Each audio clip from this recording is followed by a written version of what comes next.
Yeah, yeah, yeah.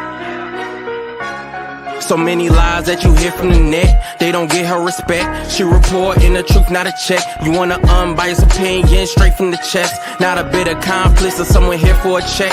Tune in, these are thoughts from a lawyer on a mission who goes so hard it's like she works on commission. Trolls in the comments might say she tripping cause they lack the knowledge, they don't know they missing. Got a couple current events that you like, wanna know about law from the eyes. Tired of all these blogs running lies because their agendas are disguised. Tune in to the intellect, cause I'm sure y'all missing all the facts of the case that she steady is gifted. Someone here for the people, man, it's so uplifting. If you ain't subscribed yet, then you just omitting facts.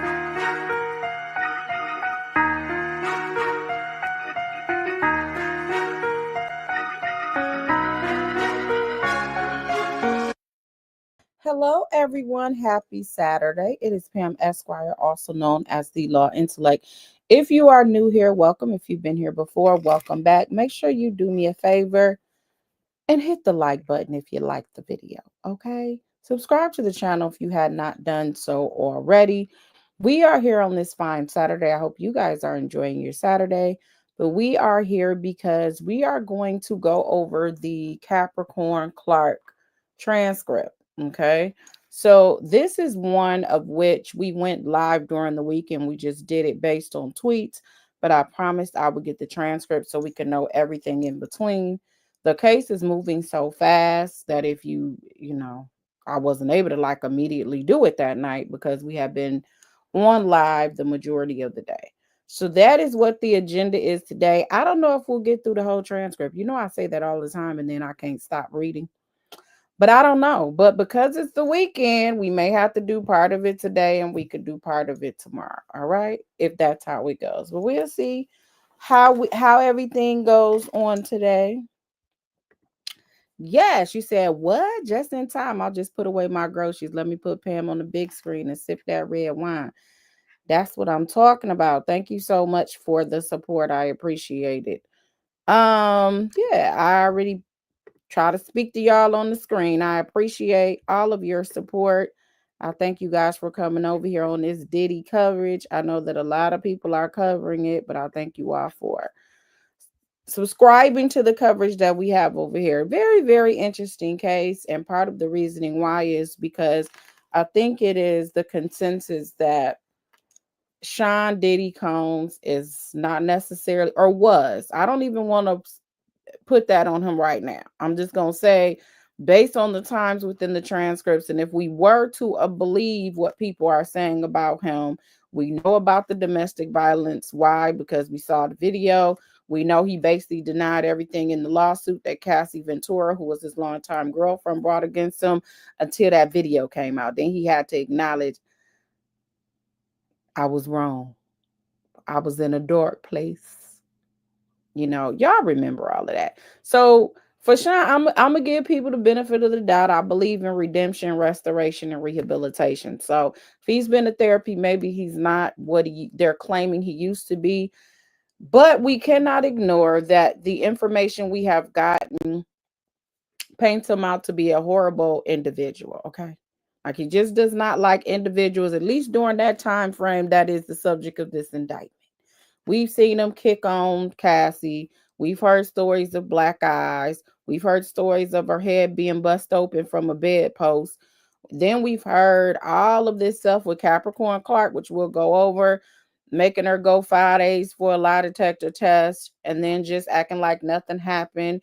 We heard, I don't know about Miss Mia because Mia, it sounds like they just unraveling her testimony line by line, precept by precept. But nonetheless, at minimum, she does allege that it was a hostile work environment and a forced labor. Now, the essay portion, I don't know if I personally don't believe that it occurred, but that's just my opinion.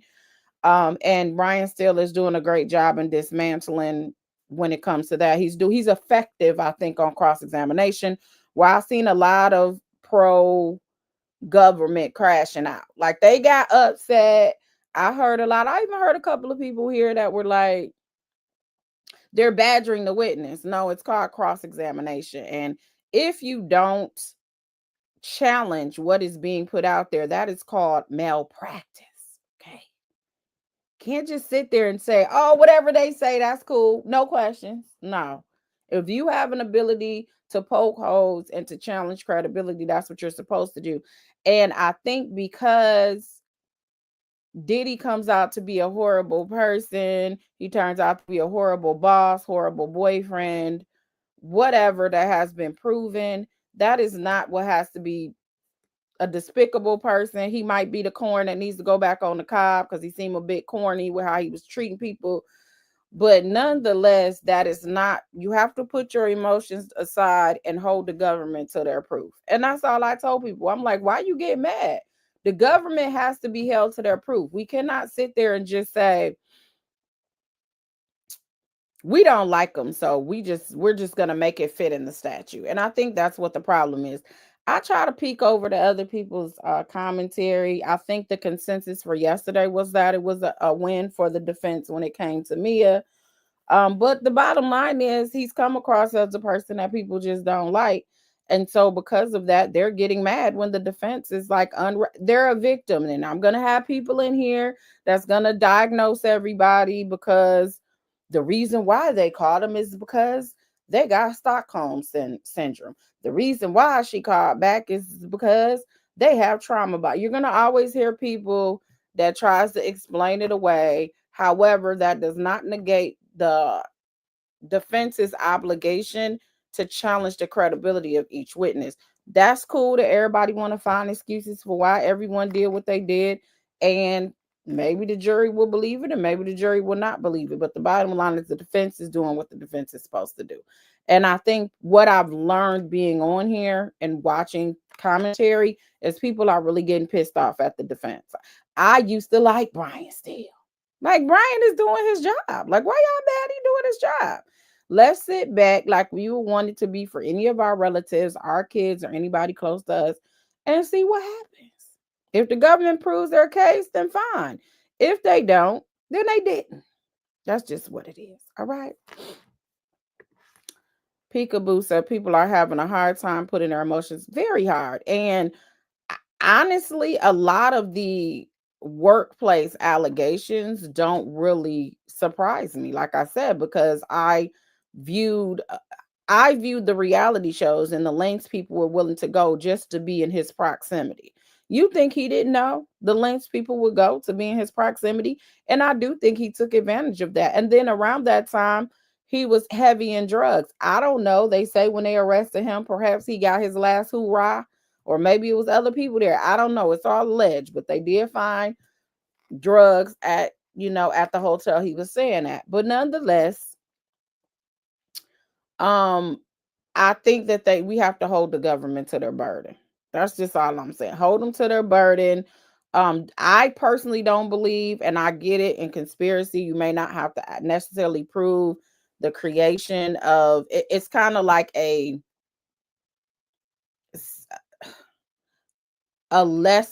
almost like a lesser offense of a RICO, almost is what it is.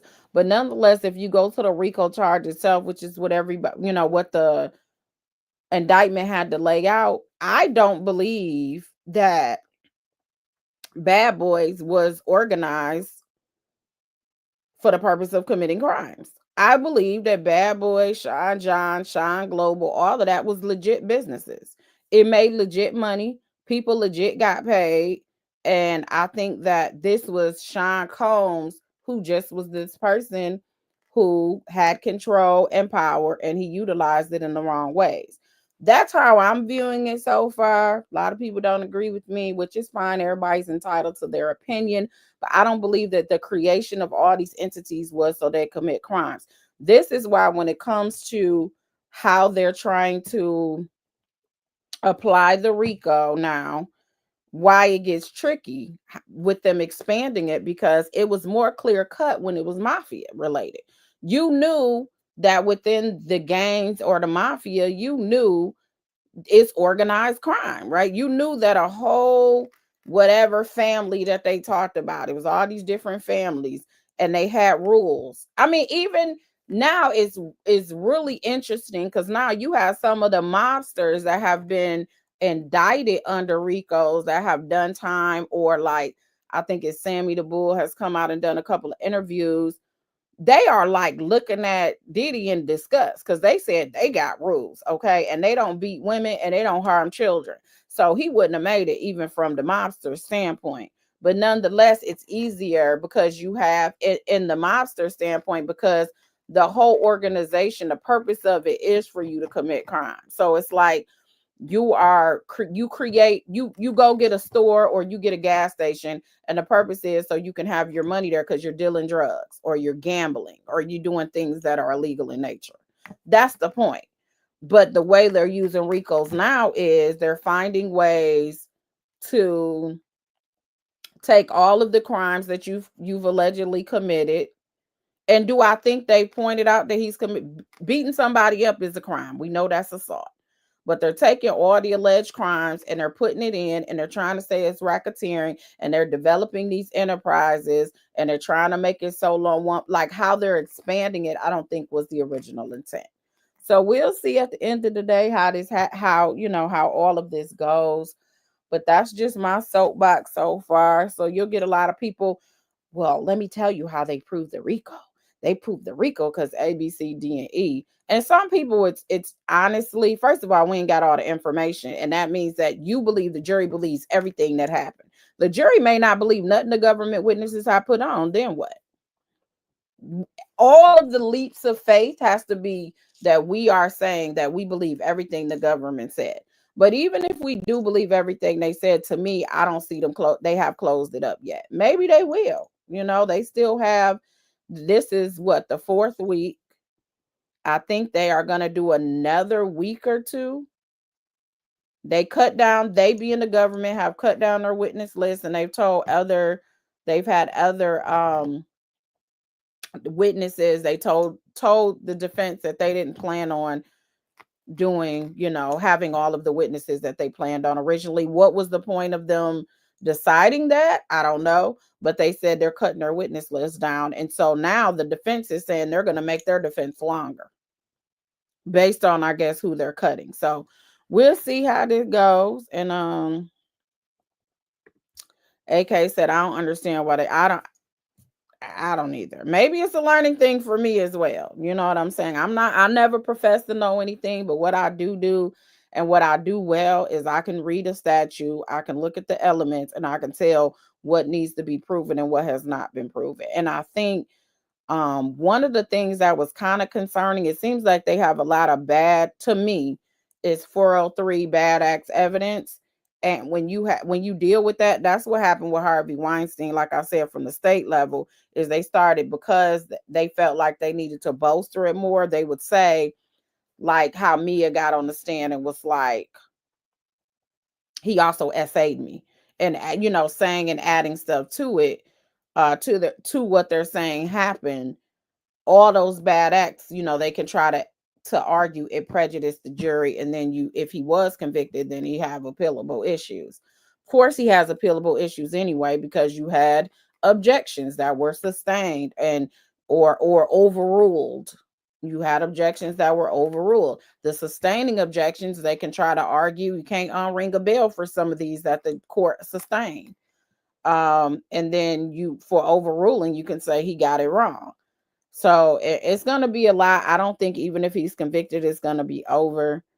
He'll probably be one to fight to the Supreme Court if President Trump doesn't just sign his name on something and say this is over. That was a nice little time that you guys gotten a lot of content on the internet, but yeah, this is over with. So we don't know. When they let up, you push back harder. Angie said, blessings, Pammy Pam. Thank you. Peekaboo said, it seems some content creators are forgetting the reasonable doubt part of the jury deliberation. Yeah, like they're saying they want to, what you see with a lot of content creators is they see it in one lens, and they don't see that if somebody else on the internet is saying that, dang, I viewed it this way, you might have a juror that views it the exact same way. So allegedly on Friday, there's been allegations of like how the jury was eating up Brian Steele's cross. So in their minds, they felt like the jury was pro defense and they're Diddy fans now. It's like, what? You don't know what the jury is thinking, but they may have believed everything Cassie said, everything Capricorn Clark said, and they may feel like with Mia, it was something wasn't right. But it's weird, like how I said they always say the prosecution is winning until the defense come up. So it's weird how literally a couple content creators that contacted me after the testimony was like, "Oh, Diddy is done. Oh, it's a wrap for him. Mia is very convincing. She's timid. She's crying on the stand. Oh my God. Oh, it's a wrap. It's over for him." Then when yesterday came, when Brian Steele got up, it was a bloodbath. I mean, she got mutilated. She's a liar. Everybody calling her a liar now. And this is why I say, wait on cross, like relax and wait on cross. Do we have reactions to direct? Of course we do. But the prosecution is always winning because they have direct. There always seems, let me take that back. They're always seeming like they're winning because all we have is the testimony they want to elicit. So it's their story. When the defense came up, their job is to dismantle your story and create a story of their own that the jury has to choose which one they want to believe. And I think after yesterday, people were like, okay, yeah, I don't know about this one. And that's really what happened. And you're going to get a lot of that when it comes to litigation to say, and I'm not in the courtroom. That's one of the disadvantages is you can't really see the demeanor. You can't really see what, for me, I have to go by what other people say, how the jury was looking or whatever. But that is just how this goes. It's a tennis match. That's what I told you all. Describe this as a tennis match. You'll be like 1 on this side, 0 on this, 2 on this side, 1 on this side. Like that's how it's gonna go. And it's gonna go like that until what they said the first week of July when it's over. So we got 4 more weeks of this trial. Sounds like potentially a week and a half to 2 weeks of the government with their case. And then the defense is gonna come on and do their thing, and we'll see what's going on. Miss Sue said, "Is the state try to say the possible criminal behavior by employees makes it a criminal enterprise?" They can say what they want to say. I mean, he just was a horrible boss. Are we gonna say it's a criminal enterprise every time your boss sucks and treats you bad? We've had bosses in different companies, big companies, where they've been sued for sexual assault or inappropriate sexual harassment, or they've been verbal abuse, workplace hostility in the workplace. That is actually, she got money from Sean Combs, and I'm talking about Mia. She had a settlement because I guess she was complaining about that stuff. She didn't say nothing about being actually assaulted to her lawyer at that time, but she was talking about the workplace hostile environment. That's not anything that's new. Is that supposed to make IBM or whoever else, Apple, because they're saying people are like that? Does that make that an enterprise? Because that's what you're basically would be saying. Any boss accused of a hostile work environment or actually assaulting or inappropriate, because even if you use foul language or actually explicit language, that can be considered a hostile work environment or sexual harassment, right? So are we going to say now that every time somebody says that, then that means that it's going to be an enterprise? When do we stop? It just looks like a slippery slope that's never going to be able to stop. Everybody's going to keep pushing, the government to keep pushing the button to go further and further on what is an enterprise. Child Kun Cat, thank you for the super chat. She said, in a lawsuit, the first to speak seems right until someone comes forward and cross-examines. That is Proverbs 17:18. Yes, that is true. Judon said, a lot of people think just because someone testified as something that's evidence, they say Diddy blew up Kid Cudi's car or Diddy extorted Cassie's parents, but there's no actual proof. So they're trying to do it based on circumstantial evidence, and you can consider circumstantial evidence. However, Again, how much weight will the jury put on it? There may be, all it takes is one person to say, I don't believe he did anything. I think it was an assumption that Diddy did. Because remember, by the time the car incident happened, Cuddy and Cassie were no longer seeing each other. And I think she was back with Puff. So their argument is like, so 8, 9 months later, after the break-in of the house is when all of this stuff happened and he's back with her. Why would he have to do all of that? So there may be one person to say, no, he ain't. Because you also, if in RICO's, you also have to agree on the predicate acts. So even though it only has to be two, all of them have to they all have to agree on the predicate acts too as well, if you're talking about just RICO in general. So it's a lot to it. And if you got people that don't even agree on that, and again, we don't know if the jury is going to consider it. So people are basically saying, because in their mind somebody testified that Diddy trespass, Diddy did the RICO, did the firebombing of the vehicle, Diddy did domestic violence, obviously he did this and he did that. Those are, oh, they've already shown the predicate acts. Even as lawyers that are out here saying that, the jury may not dismiss all of that and say, I don't believe it. Then you don't have any predicate acts. Has the government shown crimes that have been committed? Do I believe some crimes probably were committed? Yeah, I do personally, in my opinion. But do I believe that they've established what they need to establish? I don't think so. That's just my opinion right now. And somebody in the jury may think like I do.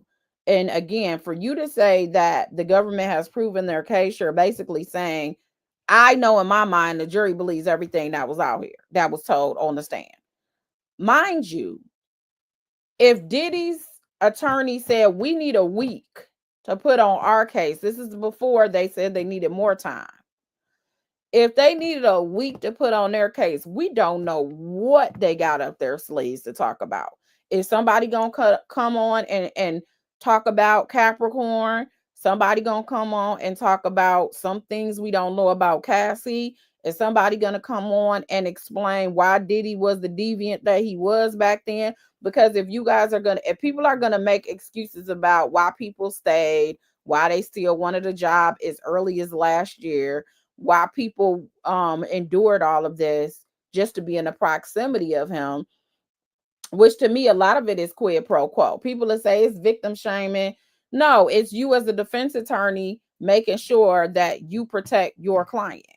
And if it was more to it, if you're going to give the excuse for her and all the rest of the women, then why y'all not going to give Diddy the excuse? Why you not going to say he was diagnosed with bipolar? And I don't know if that was brought up, so I don't know. He was tripped out and had a bad addiction problem. Why he don't get no excuses for being the asshole that he was? Just saying. We just not going. He don't get no excuses. But everybody else, they want to bang it in my head about, you ain't heard of Stockholm syndrome? He's a narc. He's a this. Yeah, he may be, but he got other issues too. Because if you're on drugs that strong, you ain't in your right mind either.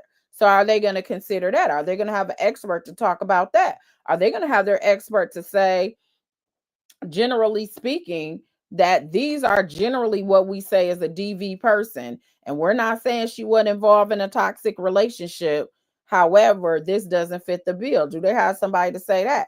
Because honestly, with these type of experts, this is what the government did. You get somebody on the stand to basically make it like everything Cassie went through fits into DV. They may get somebody to say everything that Cassie said does not fit into DV. We don't know. Okay. That's all I'm saying. We only heard one side at this point, and we haven't even heard the entire side of the one side. So just remember that if it was your person, your loved one, your neighbor, or whatever. And I think that's the problem. Is I get it. A lot of people, they can't put their emotion aside, like someone said. I don't move on emotions. I could not like him and be like, y'all still got to prove your case. Because to me, ain't no get back like God's get back. I know he in there just suffering right now. He's not used to being confined. If you got control issues, now you got somebody telling you when to get up, when to make your bed, when you can eat, when you can go outside, when you can get your hair cut. They begging about extra phone conversations. You can't even just talk on the phone when before you can call people to call people for you. I mean, like, he is living what he has not had to live in the last since the 90s. Somebody telling yo what to do every day. So I'm sure that ain't the easiest even for him right now. And allegedly he was like still has some substance abuse issues. You detoxing in there too. So let's not think he ain't going through. He in there going through. But anyway, definitely quid pro quo. I've been saying that in the beginning. That's from Yard. So Yard, based off of that comment,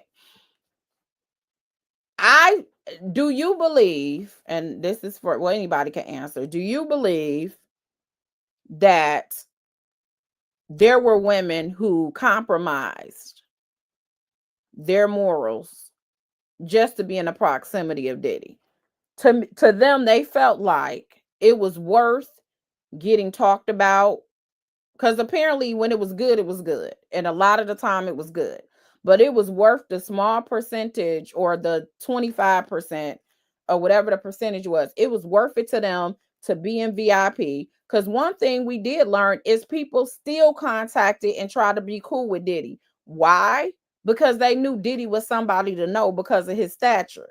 So you had the best friend stylist who said, I called Diddy because I had a friend who wanted VIP tickets. So all of y'all stayed close to him and tried to remain close to him because there were perks to being in Diddy's circle. There are perks when you know celebrities. You can get to parties, you can get front row seats in places. You can say there's a concert that's coming to my town. Can you get tickets? And they will look out for you. So there are perks to it as well. So how much do you say accountability? Because you endured a lot of this, not because necessarily all psychological, although I think you got to have some psychological issues to deal with that, but because to you it was worth it to endure getting mistreated, getting beat, working 24 hours a day, not getting sleep, staying up in buildings for 5 days because you could say, I work for Diddy. One of the things Mia said as well was when she got pulled over, she told the police, oh, this was the only time I name dropped. She told the police, I work for Sean Combs. They said, you ain't telling the truth, girl. You lying. She picked up the phone. She called Diddy. The officer was like, oh my God, Sean Combs, I'm such a fan, and didn't give her a ticket. So how do we not say that some of these people were staying around, not because they got all of these different psychological diagnoses that everybody is given, but because they made it up in their mind, it was worth it. Similar to like basketball stars or whoever who know they man is cheating the whole time, but they like the lifestyle. So they know they with Becky and everybody else, but I'm going to stay in this situation because to me, cheating is also a form of abuse. So if you're going to stay with that because you still want to be the wife, you still want the perks, you still want the life insurance policy, and you still want to live in a $1 million mansion, let's not make it seem like people don't compromise so that they can get what they want. And I think that's what the defense is trying to prove. When Diddy told with Mia, she was upset when the whole movie didn't come out on ABC or the show. I know it was a movie about her being the assistant. She was upset when that happened. And she also, so they're making it, I think it sounds like she may have been upset she got fired. We got to think past, and this is what the thing is with watching that video. If you're a person, you're going to be disgusted. This is what it is. If you're just a human being with blood running through your veins, you're going to be disgusted. Diddy said he was disgusted on his little apology video. Of course, that was after he said nothing happened, and the whole complaint was a lie. But then his attorneys had to concede. You're gonna see violence. It's gonna be bad. He was not a nice person. He was acting like a little tyrant. In fact, I don't know if I would have liked him. They said it already. So basically, when they see this, now the jury can see that. But how much if it is, I didn't realize till they told me that it was a psycho. Talk to my therapist. Talk to my therapist. That's why. No, you knew the perks of being with Diddy. That's just what it was. Some of y'all was willing to stay because you wanted to be in a close proximity to Diddy. And I believe that some of the jurors are going to see that, and they're going to come with that conclusion as well. Okay. Dr. LaShawn Denise with the Global Strategist, and she's trademarked, so don't you use her name. She was upset she was fired. I used to follow Mia on social media. She was in love with Diddy. She went crazy when he fired her. Really, girl, you got some receipts? Because Mia done blocked, she done made her page private. So she ain't letting no Mia made her page private. Yes, I'ma still call her Mia, and I know everybody done plaster her all over the internet. But me personally, I am going to respect the court, even though I'm not there. I am a court officer, so I'ma still call her Mia. She gonna be Mia till otherwise, so she come out with her own video and say who she is. But yeah, she definitely went private real quick. SK Simmons said, "Ding, ding, ding! You just described exactly what's going on." Fine 9J said, I don't want to know any celebrity. I was at the grocery store, walked past the applesauce and shook my head. Not the applesauce. Yard said, that's a lie, but if this is the dangerous person, why would you tell your friend, hey, here, I'll give you the number. I'll put you in connect with a dangerous person. And along those same lines, y'all, now we got to get to this transcript because, we could chit chat all day. But along those same line is that's what I said about Don Rashard when she was going to testify. You talked about how you were mistreated and you were going days, and he allegedly actually was inappropriate with you at some point. You got locked up, false imprisonment or something in a car, all of that. But then you were willing to be a judge when they were bringing back Making the Band. You contacted Diddy to try to reconvene the same group. What it was is y'all got out here and thought you were bigger than you were, and you realized you really were nothing without Diddy's name attached to it. Diddy was the one with all of the connections, and then you realize how hard it was that people wasn't checking for you like that. And that was heartbreaking for you. So now you reaching back about how you endured so much and coming up with some of the stuff that they're coming up. And that's not to say that he wasn't a tyrant and it wasn't trash as the boss. I'm not saying that. But what I'm saying is if I'm a person who feel like I got mistreated, I ain't recommending nobody to go to on Making the Band. I don't want to be a judge. I don't want no parts of it because I know the trauma that it was on me. So why would I want to be on a show that I know traumatized me for life?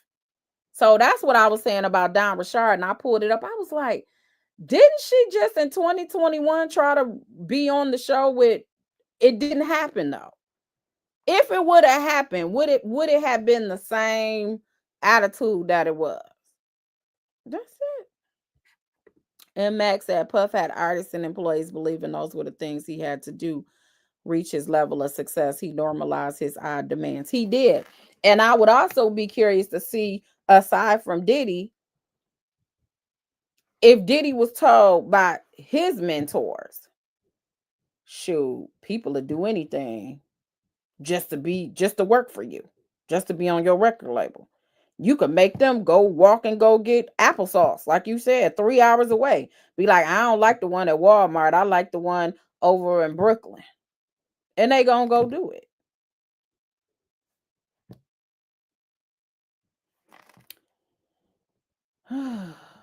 Look at child young cat coming with all the scripture. She said, don't take revenge, my dear friend, but leave room for God's wrath, for it is written, it is mine to avenge, I will repay. Romans 12:19.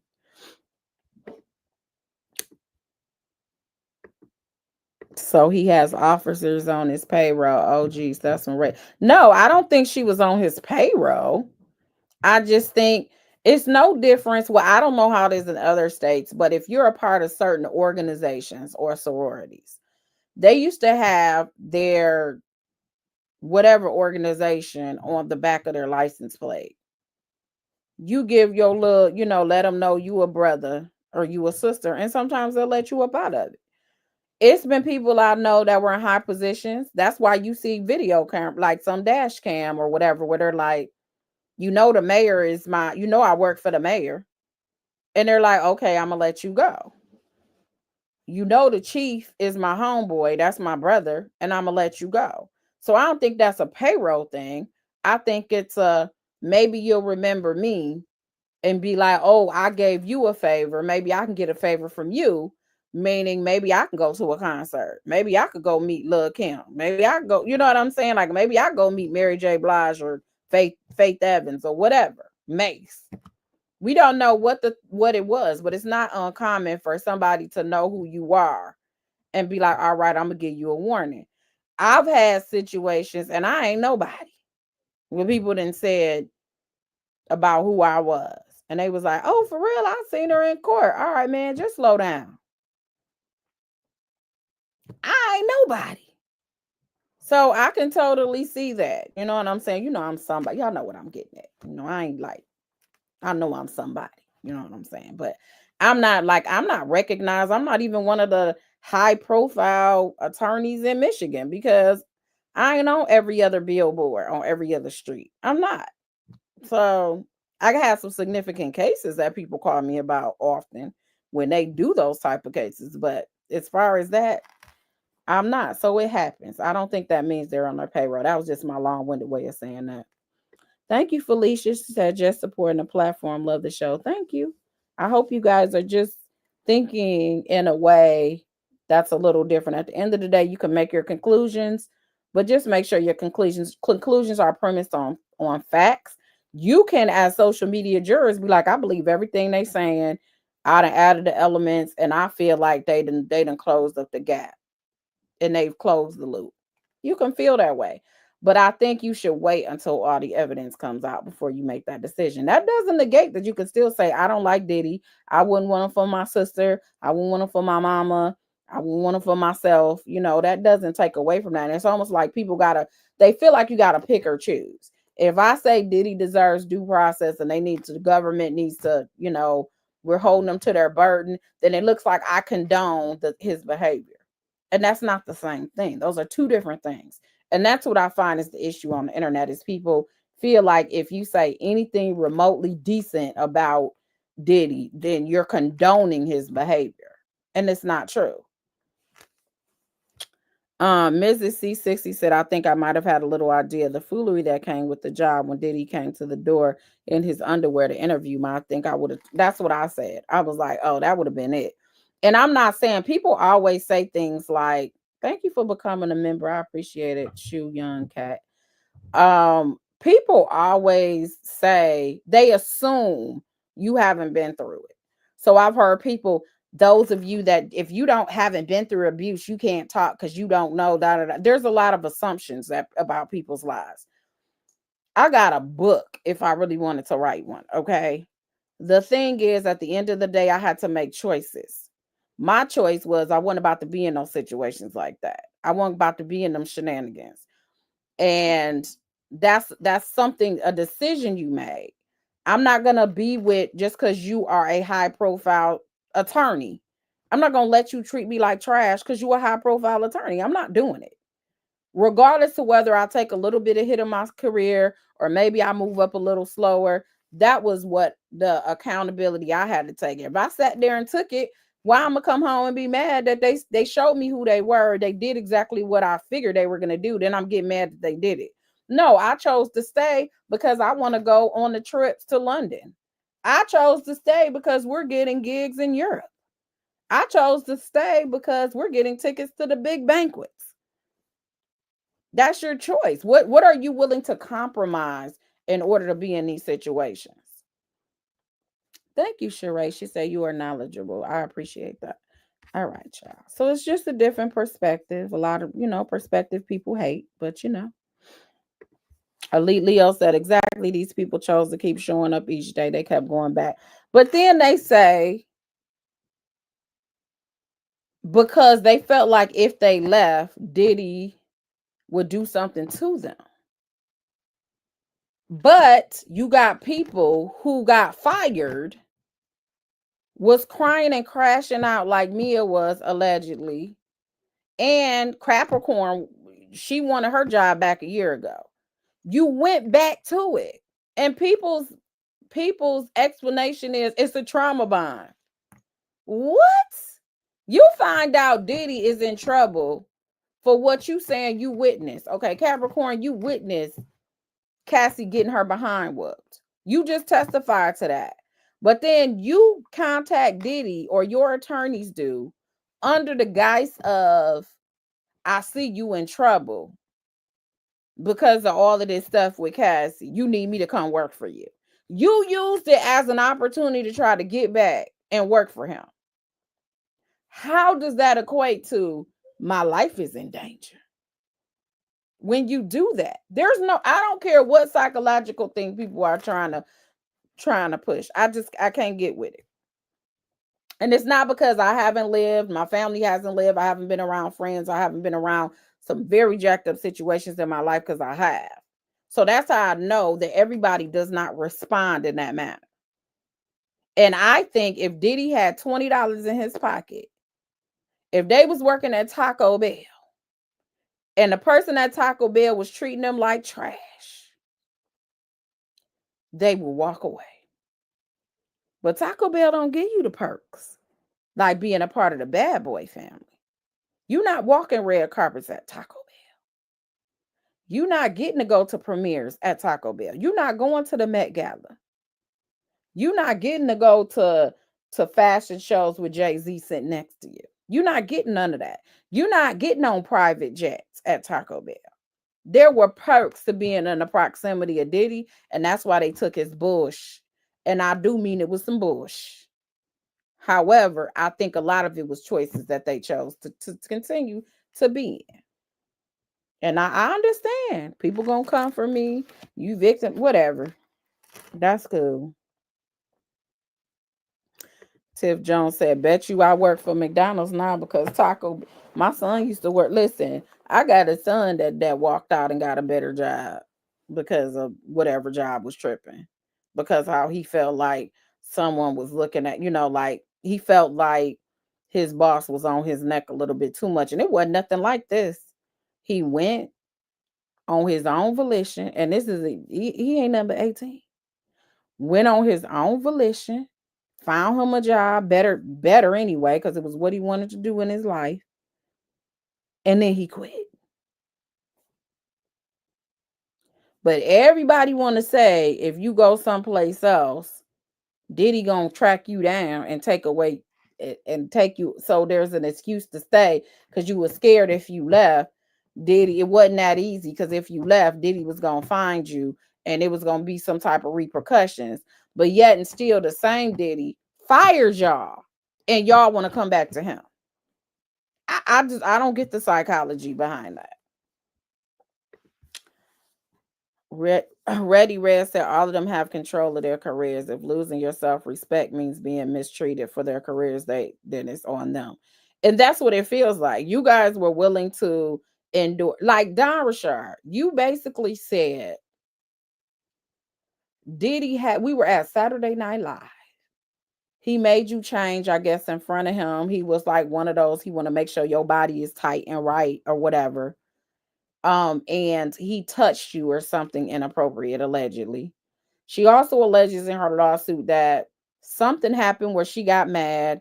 They put her in the security put her in a car. The car didn't have no handles on the inside, so she couldn't get out. They had her in there for a couple of hours or something. She called her father, who came. Her father was just as scared of Diddy. She seen it in his eyes. But yet and still, you were going to work for him with the Bad Boys in 2021. And then around 2022 or 2023, whenever the texts were, you wanted to put back dirty money. because you have went out and tried to do it on your own and it just wasn't working out. You were willing to go back to that, knowing you were mistreated allegedly according to you, because you wanted you knew his name comes with weight and power. You say I'm a Diddy artist, more doors are open for you. Let's just be clear.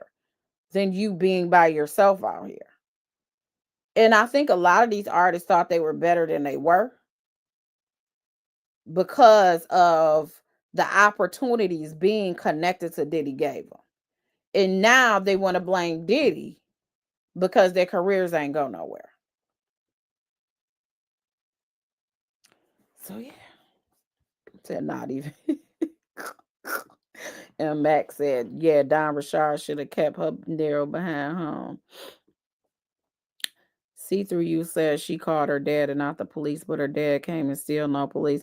Yeah, she said she called her dad and she looked in her dad's eyes and I went over her complaint as well on one of these videos. She saw her dad's eyes and she knew he was terrified too. So that's what really made her scared. But this man terrified not only you, but your dad, who was your covering and your protection until you get married.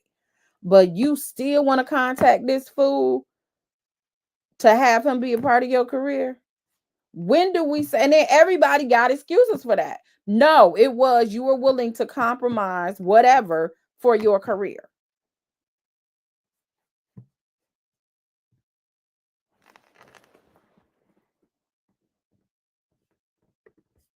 Question. So are you saying that these witnesses are not victims to certain things they allege? I don't know what's true and what's not true, so I'm not going to say yay or nay. What I'm saying is some of them remain victimized even though they could have left. And the reason why they remain, the first time Diddy hit them, yes, you're a victim. Maybe the second time you're a victim. If he actually assaulting you and you didn't want to and you said no, like Cassie said, he RAPE'd me in 1 month. And then the next month I had X with him consensually. Does that make her a victim? On the second time when she did it consensually too? Like she's the victim in the indictment.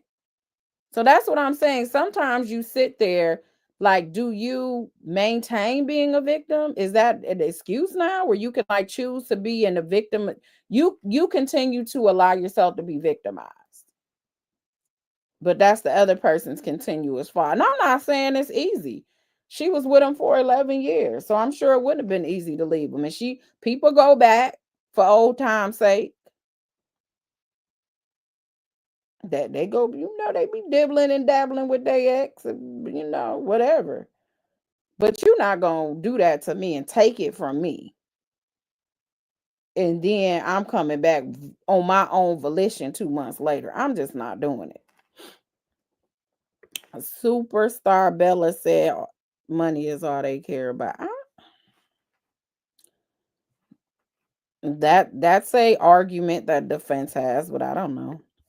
Power Dynamics says C, PTSD.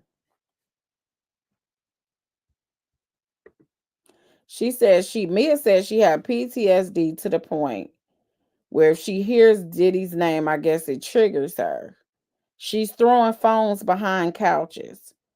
But just 2 years prior, well, I don't know, a few years prior, you got posts on the internet where you're tagging him, wishing him a happy birthday. How does that not conflict? And mind you, this will be the anniversary of you being SA'd by him because she said at his 40th birthday party, he RAPE'd her. His birthday, if you got PTSD, right? Wouldn't it bring back those memories as trauma on his birthday? Why would you want to celebrate the day? Because that's what you're doing. You're not celebrating the RAPE, but how is that day not triggering for you if that happened? When he turned 45, she did a video shouting him out in this video, saying he was her best friend, basically her inspiration, You ain't taking it from me and being my inspiration. PTSD, what I thought, post-traumatic stress disorder. I ain't nobody's psychologist. Things like what she said, things will trigger you, like a form of anxiety. Like when I got in a car accident when I was 18, because I got hit from behind, if I was at lights, I would have flashbacks of it for a good year or two because I kept replaying that. I had a light pole fall on my car. When we got hit by a drunk driver, the car ran into a pole. The pole fell on us. And the city of Detroit tried to make me pay for that pole too. I was like, what? I was a passenger. But nonetheless, it was triggering because of that. That was a traumatic experience. You have a traumatic experience to the point where the voice bothers you. Why are you trying to get this man's attention? Mrs. C60 said, oh, don't forget the picture she posted. Miss Fine said, broken souls. Work in progress said, if you do something to me and I stay or come back, my intentions aren't pure and I suggest you don't eat anything. Shoot. Work in progress. You are a work in progress, hon. You said, if I come back smiling after you did something to me, hey, how are you? Yes, I'll come and cook you a meal. It's because I didn't wait on the vengeance is mine. I decided to take it in my own hands. Okay. Yard says she still want Diddy. He don't want her. Abby said the love of money is the root of all evil. By craving it, they have pierced themselves with many sorrows. Y'all coming with the scriptures. Y'all coming with scriptures as authority. Course correction said, I've never known anyone to forgive their rapists.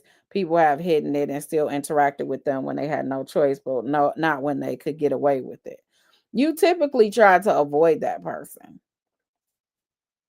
Like, who want to be in the same room? Because every time when you see their face, it's triggering. So that's why I'm saying we get all these diagnoses that comes up. So I'm sure they'll have an expert because what are we saying? Baby Nice, thank you for the super chat. She said the textbook excuses get too much. People need to take accountability for their actions.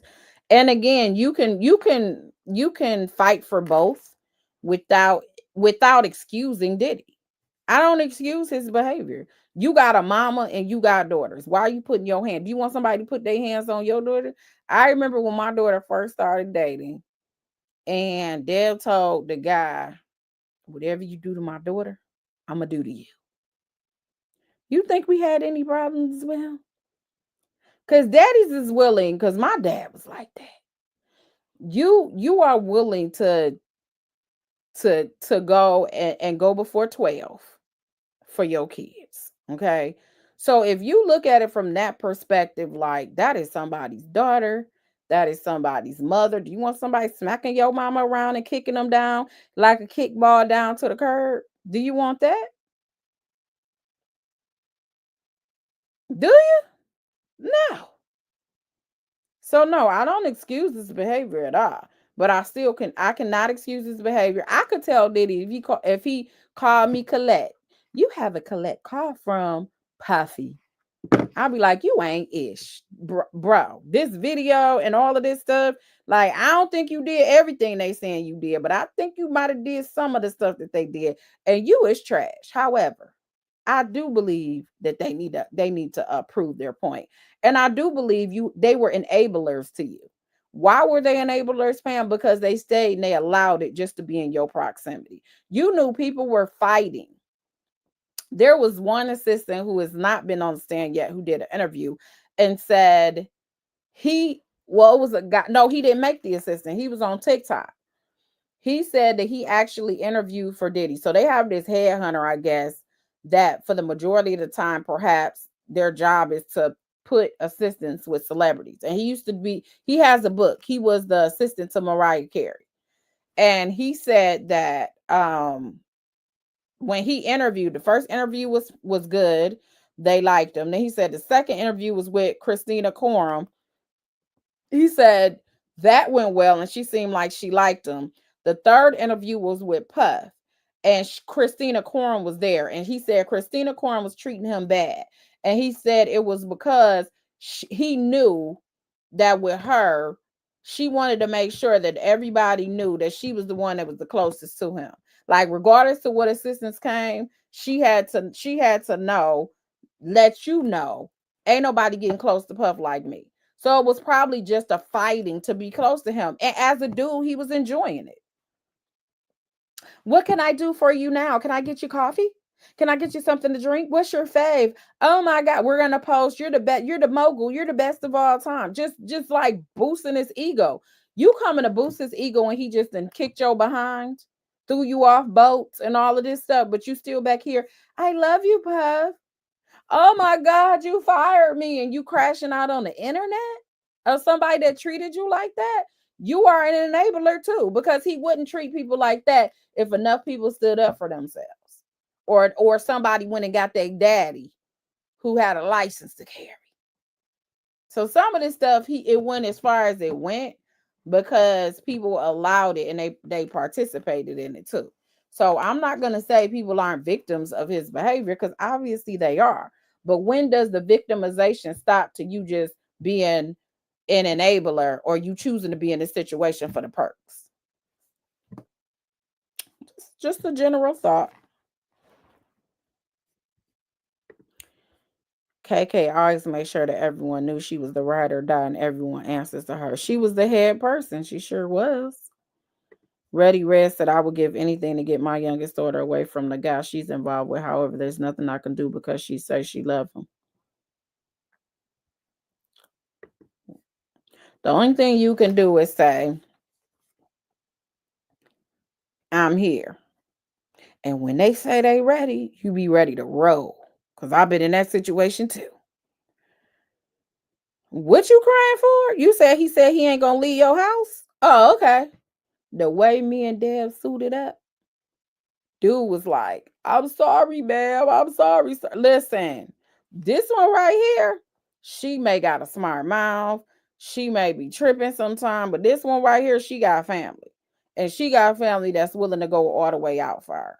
So you might want to think twice, okay? And they ain't together no more. Because no. Because either you going to choose that my family is going to be an issue, or whatever. So it happens. You know what I'm saying? So you'll be fine. Just make sure you there for them when they ready. Because they going to get ready. They going to get sick and tired of being sick and tired. Elite Leo said, right, because these are grown adults, allowing another dog to treat them this way. We about to get to this transcript. Because we ain't been to that yet if any of y'all just came in. Everybody can't be lying on Diddy. I'm glad she was able to leave, but she had to be a broken person from something way before Diddy. He has a type. He didn't abuse strong women.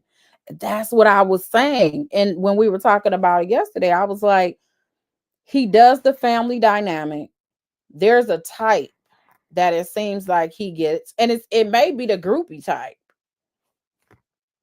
It may be the groupie type. Because look at even Cassie. She was dating Ryan Leslie, who was just starting up, but he connected with the person that was the highest in the game at that time. Yes, Diddy was enticing to her. Look at the power. You with one of the most powerful people in the game right now.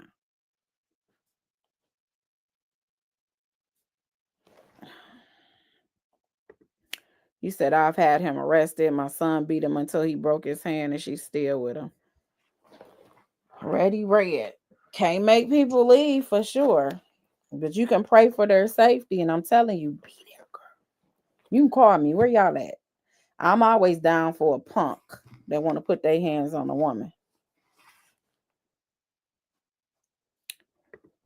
Fine 9J said after 5 weeks for the prosecution, how many weeks did the defense have? So originally the defense said they only wanted 1 week, and now they've increased it. Once the government said they were going to remove some witnesses for some reason, that made the defense expand their case. I would love to be a fly on the wall to see the strategy sessions because I want to know. But of course, I have to be out here and get it like everybody else. Unless I go to the courtroom, which is cool, because if I really knew these people, I probably couldn't report on it. He didn't abuse Young Miami. That's according to her. She did say that she had some perks where she said she had allowances. Cassie had allowances too. Surprised that ain't come out, but they said she had an allowance. And I told you, Shine got pissed off because Shine was like, "I go and did 10 years. He gave me 50,000. He had an altercation with Cassie. He took her to Paris and gave her a 500,000, like it was nothing." So she was living her best life now.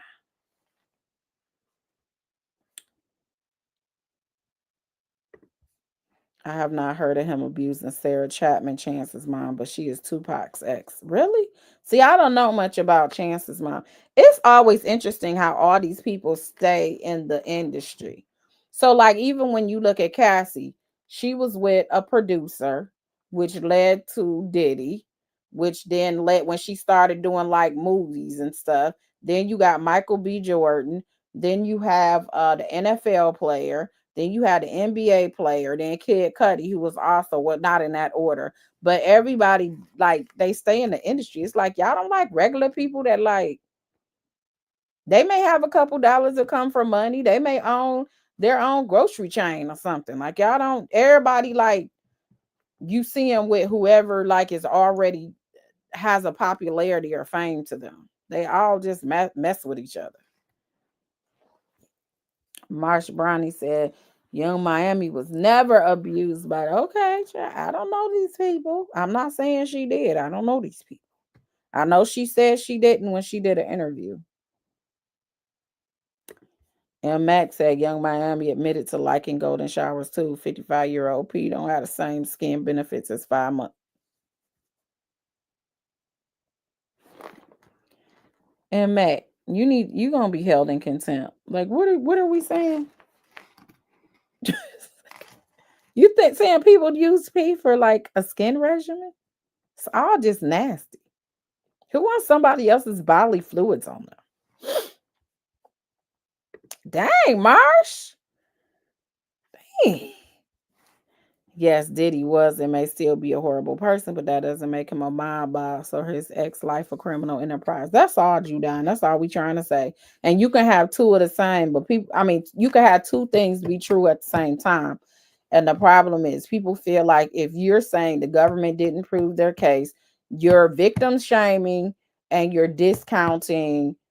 basically discounting what Diddy did, and that's just not true. And if you have a jury, and I've never done cases in New York, but I've heard about New York juries.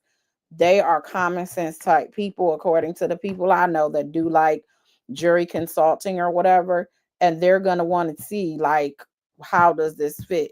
And they probably don't like Diddy at this point. They probably don't. But their job that they're charged with, I told you, I've had cases where I won and they straight up said, I don't like your client at all. And honestly, when I looked at this statute and had to give your client money because of this statute, I feel like the statute should be changed. Dang. Well, I'm so glad that you abided by the statute. Thank you so much. So you could not like someone but know what your charge is from the court, of which you have to prove each and every element beyond a reasonable doubt. And a hung jury wouldn't shock me either when it comes to a couple of those counts. It wouldn't shock me either. But, we'll see.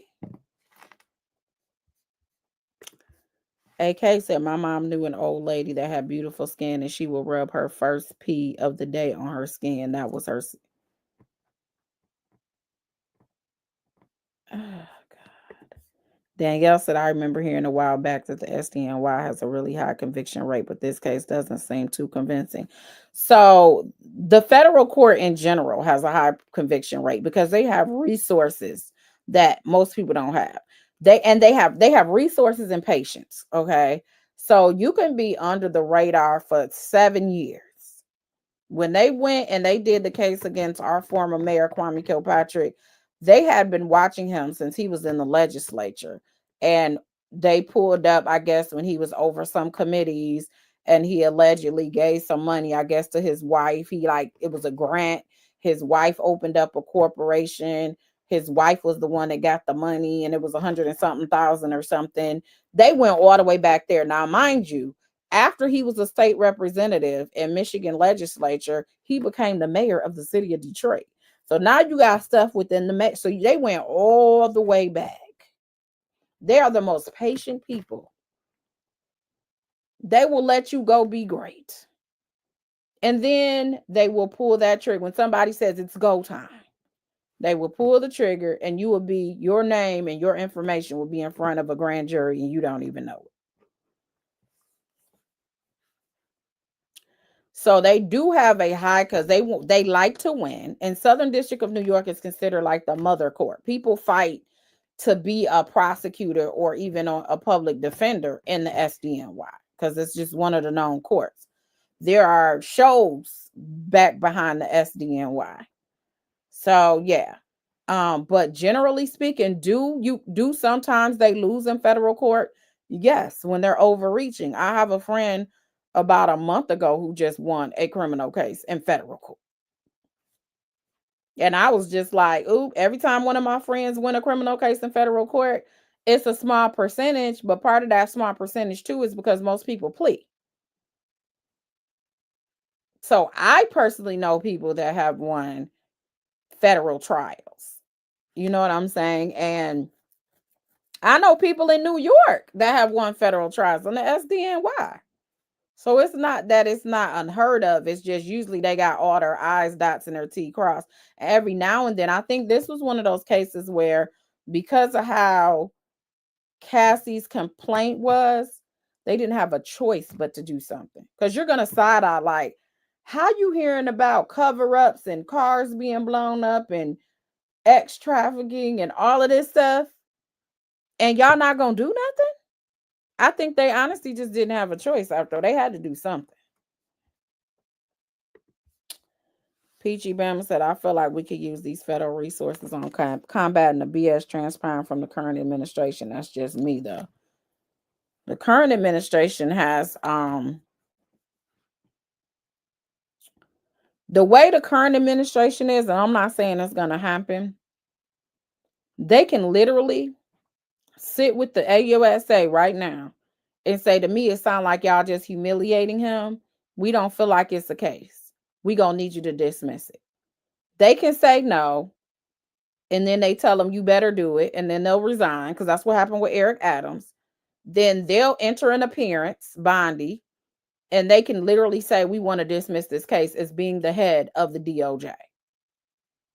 And it could go away just that fast. That's what happened with Eric Adams. Eric Adams went up there, met with the administration, complained about how this is over his head. He trying to run again. They're mad at him and he's being targeted. The Biden administration targeted him. Buzzword, because Trump can't stand Biden, said he's targeting him. So they wanted to dismiss it without prejudice.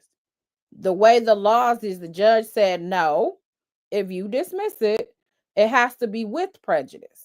Why? Because you're not going to it's unfair to have a defendant out here not knowing if you're going to just bring it back. Now you're saying you don't have enough right now to prosecute. So why would you have something later? So the judge did it with prejudice. So they can't even bring those charges back on Eric Adams. Not the ones in that indictment. Now, if they got something else, that's something different. So that's the authority of this administration on how they're utilizing DOJ. Even though in theory we're supposed to be separate, they're doing it in different ways. Trump is always showing that he don't follow the rules, and he said he does what's right. So he's not going to be politically correct.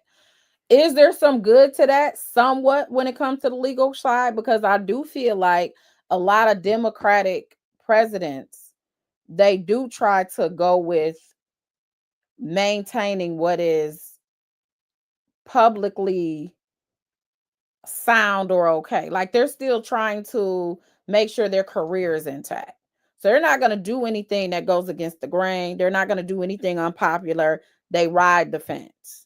They're going to ride the fence. They're not going to take no leaps like, oh, they were excessively sentenced, like they got convicted of having synthetic marijuana an ounce 30 years ago when they gave you life in prison. They may not even deal with that in their administration because they don't want to disrupt the jury, the province of the jury, right? Because of the way our system is. Somebody like a Trump administration, they look at it and be like, if you're treated unfair, it's a no. And they just sign off on it. Now, again, when you have situations like Chrisley and all of that, who basically came out and said he knew it was because he was white. There's some white privilege sometimes to some of this stuff. Not sometimes, a lot of the time. But hey. Michi said, I don't know. Trump is holding on to Diddy, not supporting. Yeah, right. All Diddy kids. Listen, if Diddy's kids come out like the Chrisley's daughter did and be like, we think Donald Trump, we've watched what he's doing. Had them twins come to the White House with maybe a Kim Kardashian or something. And then say, I talked to my dad. He's going to call right now on the phone. Right? He's going to call right now. I told him to call at 5 o'clock. He going to call collect and tell him, Trump, you know you my mans, man. We go way back. And I know how you feel because since I've been in this situation, people have abandoned me. And you went through the same thing with this RICO. They tried to give you the RICO in Georgia. They trying to overextend what RICO really is for. And I feel railroaded. So now I'm kind of vibing with what you vibing with. I was wrong. At that time, I didn't agree with what you saying, but I see where you going with this. I apologize. That's all Trump wants. That's all he wants. And Max said that Larry Hoover pardon was procedural. He still has 200-year sentence. Yeah, he does. So now they got to get the governor to pardon him for it to even matter. Course correction said if someone has evidence of Diddy unaliving others, they better get it to the state prosecutor. The federal court could have done that as well. The federal court, the federal AUS said they could have done it. There's no statute of limitation on that. And you said the twins come to the White House with money. You said Diddy didn't have to pay for a few of those $5 million visas. You know what? Probably be cheaper than paying all them lawyers. All right, y'all. Let's get to Capricorn here. You said I'm a PR strategist. No, I'm just saying, like, I just pay attention to how he moves. So we got Capricorn Clark. Okay. Good morning, Miss Clark. Good morning. And where are you from? Born in San Francisco, raised in LA. Miss Clark, when, if at all, did you become involved in the music industry?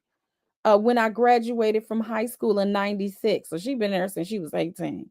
And what role did you play in the music industry at that time?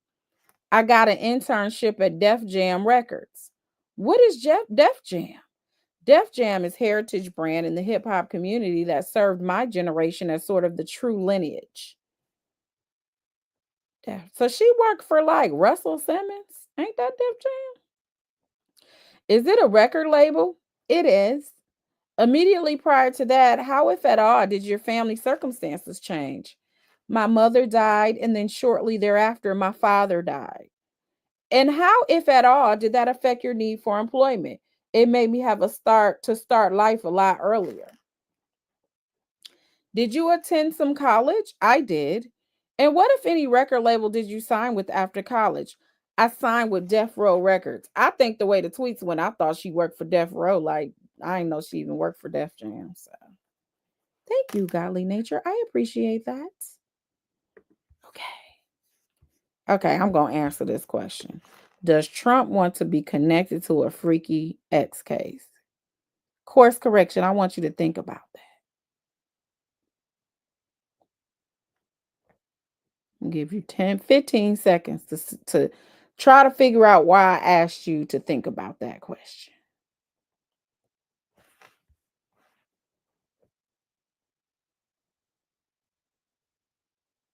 So you do know that during his first run for president, they had all of these women come forward and make allegations against Trump. All alleged, hasn't been proven. You do know Stormy Daniels. Remember her? That's what his convictions are based on. Stormy Daniels. Yes, yes, they are the porn star who said he was sleeping with her and all of that, okay? And was talking about his manhood and all that good stuff, okay? You do know there was a lawsuit of which he was accused. It was defamation. He was accused of actually assaulting some young lady. Now, I don't want to say what the verdict form said because I don't remember what the actual conclusion was, but he lost that case. Okay. So I'm not going to say what the court found because I don't even know what the counts were. It may have not been about actual assault. It may have just been defamation and libel and all of that. So I'm not going to put that on him if it's not true because I don't have that information. But that lady did accuse him. The defamation about it was because the defamatory statements were related to her, allegations, I guess, about some actual encounters. Okay. Thank you. So I'm just saying, okay, Denise D. Okay. Just saying, y'all. I just wanted to. That's all course correction. Okay.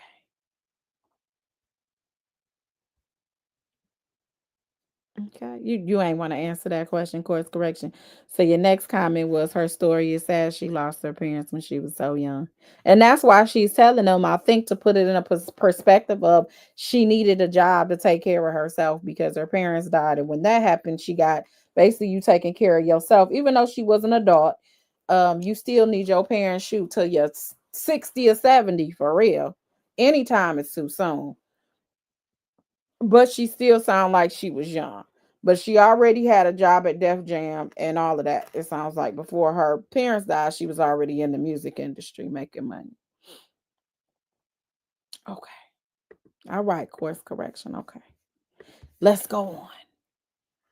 So she said when her parents died, it made her have to start her life earlier. Did you attend some college? I did. And what, if any, record label did you sign with after college? I signed to Death Row.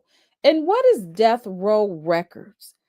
Death Row Records is a late 90s street rap, gangster rap label on the West Coast. And who was managing Death Row Records at that time? Suge Knight. And what, if any, relationship did you have personally with Suge Knight? Well, Suge Knight is the father of my best friend's children. So do you think is she friends with Michelle A? He probably got more kids than that, but I'll just. Following your work at Def Jam and Def Row, what was your next job in the music industry? My next job was for Sean Combs at Bad Boy Entertainment. And approximately when did you start that role? 2004. So that is why his indictment starts with 2004. Okay, because of her. Who did you report to at Bad Boys? Sean Combs. Miss Clark, I'm going to ask that you look around the courtroom and see if you identify Mr. Combs. And if you do, please identify him by his article of clothing. Blue sweater. The same blue sweater he has been wearing almost the entire time because he only has 5 outfits. So then, Your Honor, let the record reflect that the witness has identified the defendant. Do you know Mr. Combs by any other names? I do. What are those? Puff, Puffy, Diddy? And how did you refer to him during your employment for him? Puff. During what time period did you work for Mr. Combs? From 2004 through 2012. So she worked for him for 8 years too. And Miss Clark, I want to direct your attention to December of 2011. Were you working for Mr. Combs at that time? Yes. And what occurred at that time? I was kidnapped. Straight no chaser, okay? And after you were kidnapped, did you continue to work for Mr. Combs? I did. Did there come a time after that you left your employment? I did. And did you leave or were you terminated? I was terminated. He made me go. We're going to return to that incident in a few minutes. I want to start by asking you a few questions about your relationship with Mr. Combs. When did you first meet Mr. Combs? I met him shortly after I moved to New York City in 2002. And what, if any, social relationship did you have with Mr. Combs at the time? Oh, we were super platonic friends. We had a mutual friend that I met him through. Her name was Jeanette, and we were just regular friends. And how were you initially hired to work for Mr. Combs? I got a call from a headhunter agency called the Jennifer Group. They had saw my resume online and thought that it aligned well with what they were looking for him. And what role did you first serve in for Mr. Combs? I was his personal assistant. Approximately, what was that? 2004. And how long did you serve as his personal assistant? Until 2006. Generally, what were your duties as a personal assistant? To shadow him from before he woke up until he releases me at night. And did you briefly leave your employment for Mr. Combs in 2006? I did. Did you later return to work for him? I did. When was that? In 2007. And when you returned in 2007, what was your role at that time? Director of Marketing for Sean John Women's. And what is Sean John Women's?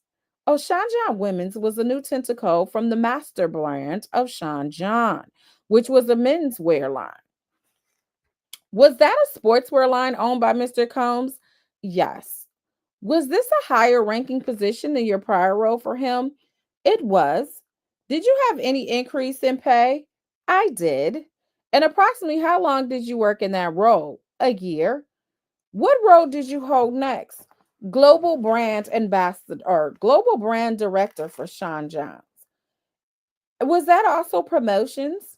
It was. And what were your duties in that role? Name and likeness. Anything his name was on was my neck of the woods.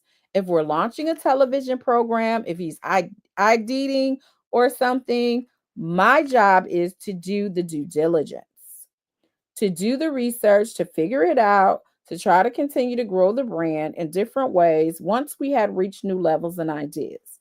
Approximately when did you serve in that role? Oh, that was 2008 through 2012. And how did that position end? I was terminated. And after your termination, did there come a time when you were reemployed by Mr. Combs? Yes. And when was that? 2016. What was your position at that time? Creative director for Cassandra Ventura. And how long did you hold that role? Until 2018. I want to turn back, Miss Clark, to your first position for Mr. Combs as his personal assistant. You testified that you began that role in 2004. Is that correct? Yes. And where were you physically working for him at the time? 1440 Broadway. Miss Foster, can you put up for the witness the parties in the court that has been marked for identification government exhibit 2B-111? Do you recognize this image, Miss Clark? I do. Generally, what is it? Bad Boy Worldwide and Sean John offices. Is this a fair and accurate depiction of it? It is. Government offers government exhibit 2B-111. There's no objection. It's admitted. They publish it for the jury. Next question is as follows. You testified that was Bad Boy offices. During what time period was this where Bad Boy was located? They must put a picture of the building up. In 2004. Until when, if you know? I don't know when the move was made. Maybe 2005. We can take that down. I want to direct your attention, Miss Clark, to your very first day on the job. Where, if at all, did Mr. Combs take you on your first day? Central Park.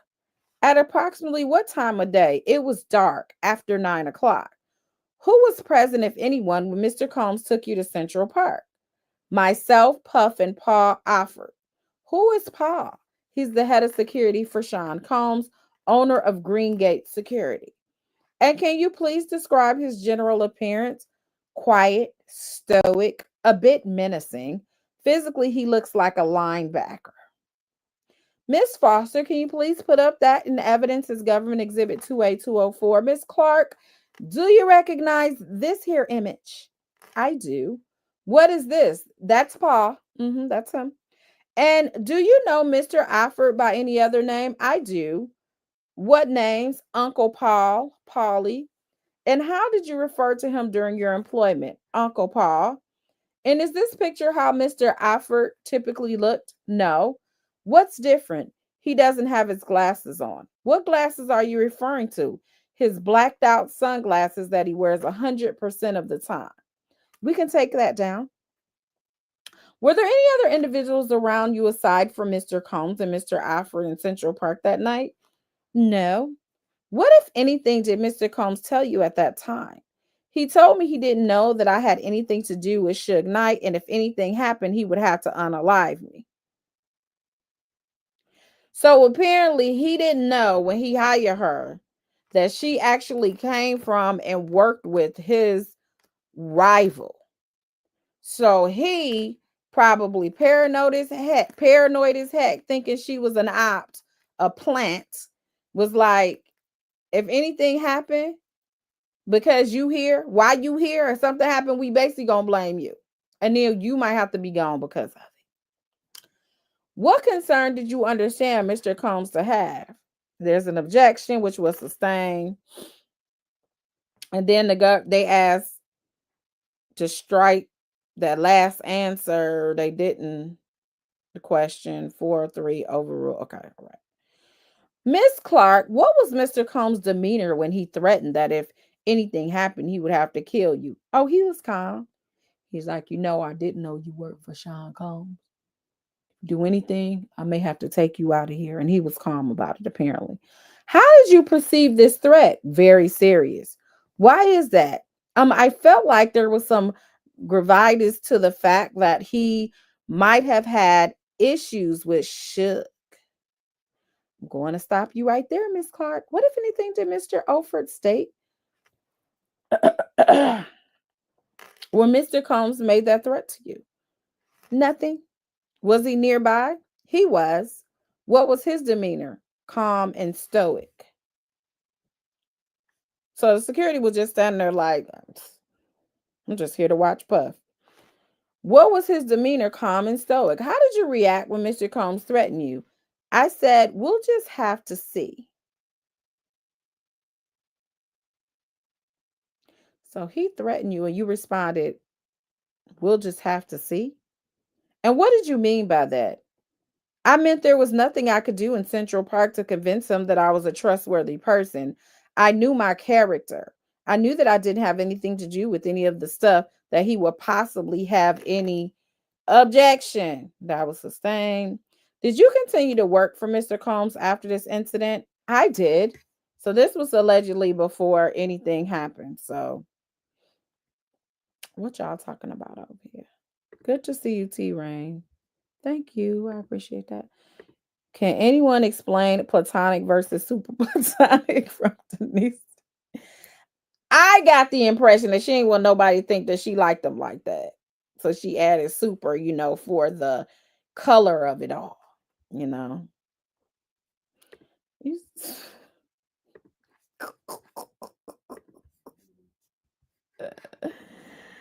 Lucas said the RICO forfeiture. Does federal forfeiture allow SDNY to negotiate or advise the government on the amount of civil repair witnesses or victims like Capricorn could receive for testifying against Combs? So when you talk about forfeiture, that's not mandatory, but it can happen. From my understanding, he's already, or I'm not going to say my understanding, but I believe he probably has already hired someone in order to deal with potential forfeiture if it comes to that. But yeah, that forfeiture is a whole different. We would have to discuss that. Forfeiture is a whole different monster. Thank you for the super chat. I appreciate it. Let's get back to today's reading. Okay. Yeah, she doesn't want anyone to think that she was in love with him like the others. That's what I got from it. Like most of the people that come on here is going to make it seem like they loved him or they have some type of relationship, but that's not my testimony. And she didn't want the jury to think she was just another person that was just in love with Diddy and was upset it didn't work out. So Fine 9J says sounds like she's comfortable with threats possibly from her former employer. That's what she was with Def Jam. Been allegations about people over there. And then she was with Suge Knight, and we all know what's up with Suge Knight. So she probably has witnessed some things. Suge Knight has had some horrible things to say about Capricorn. I don't know if people want to use Suge Knight as an authority, but he has had some horrible things to say. So, Pam, Suge Knight said on Piers Morgan last week that Capricorn never worked for him and that she was just hanging around. What? Are you serious? Wait a minute. Hold on. I learn something new every day. I just heard him on an interview saying Capricorn, he ain't here for her like that. So I don't know. Let me see. Suge Knight. I'm not gonna play anything because baby, the way MTV copyright blocked my whole video from that little making the band thing, and I had to go cut it out. So that's why people was like, girl, I was in the middle of your video and they just blocked it. So I had to cut out their little part so it could be back up and monetized. So, and I hate having to like cut out portions of videos because then it takes away the chat. But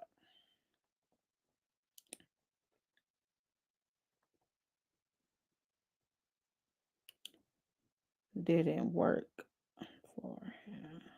Okay, let's see. Oh, that's on TMZ. Wait a minute. Suge Knight on Diddy's ex-employee. She feared for her life after alleged death threat. Suge Knight says he talked to Capricorn after Diddy alleged threatened to kill her and her ties over her ties to Death Row, and he tells us Capricorn absolutely thought Diddy would follow through. When owner joined us on TMZ, and we asked him about some class.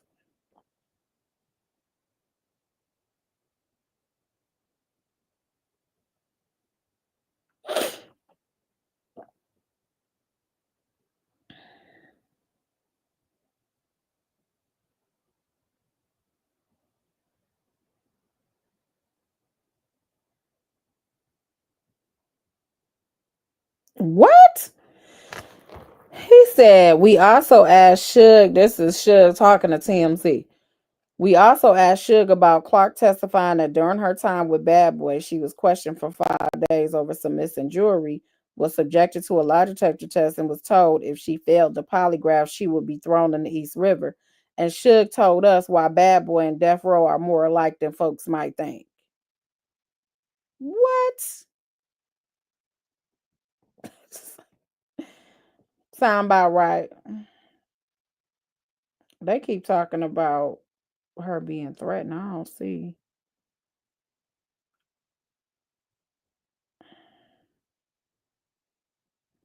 This is what I saw. That's on camera.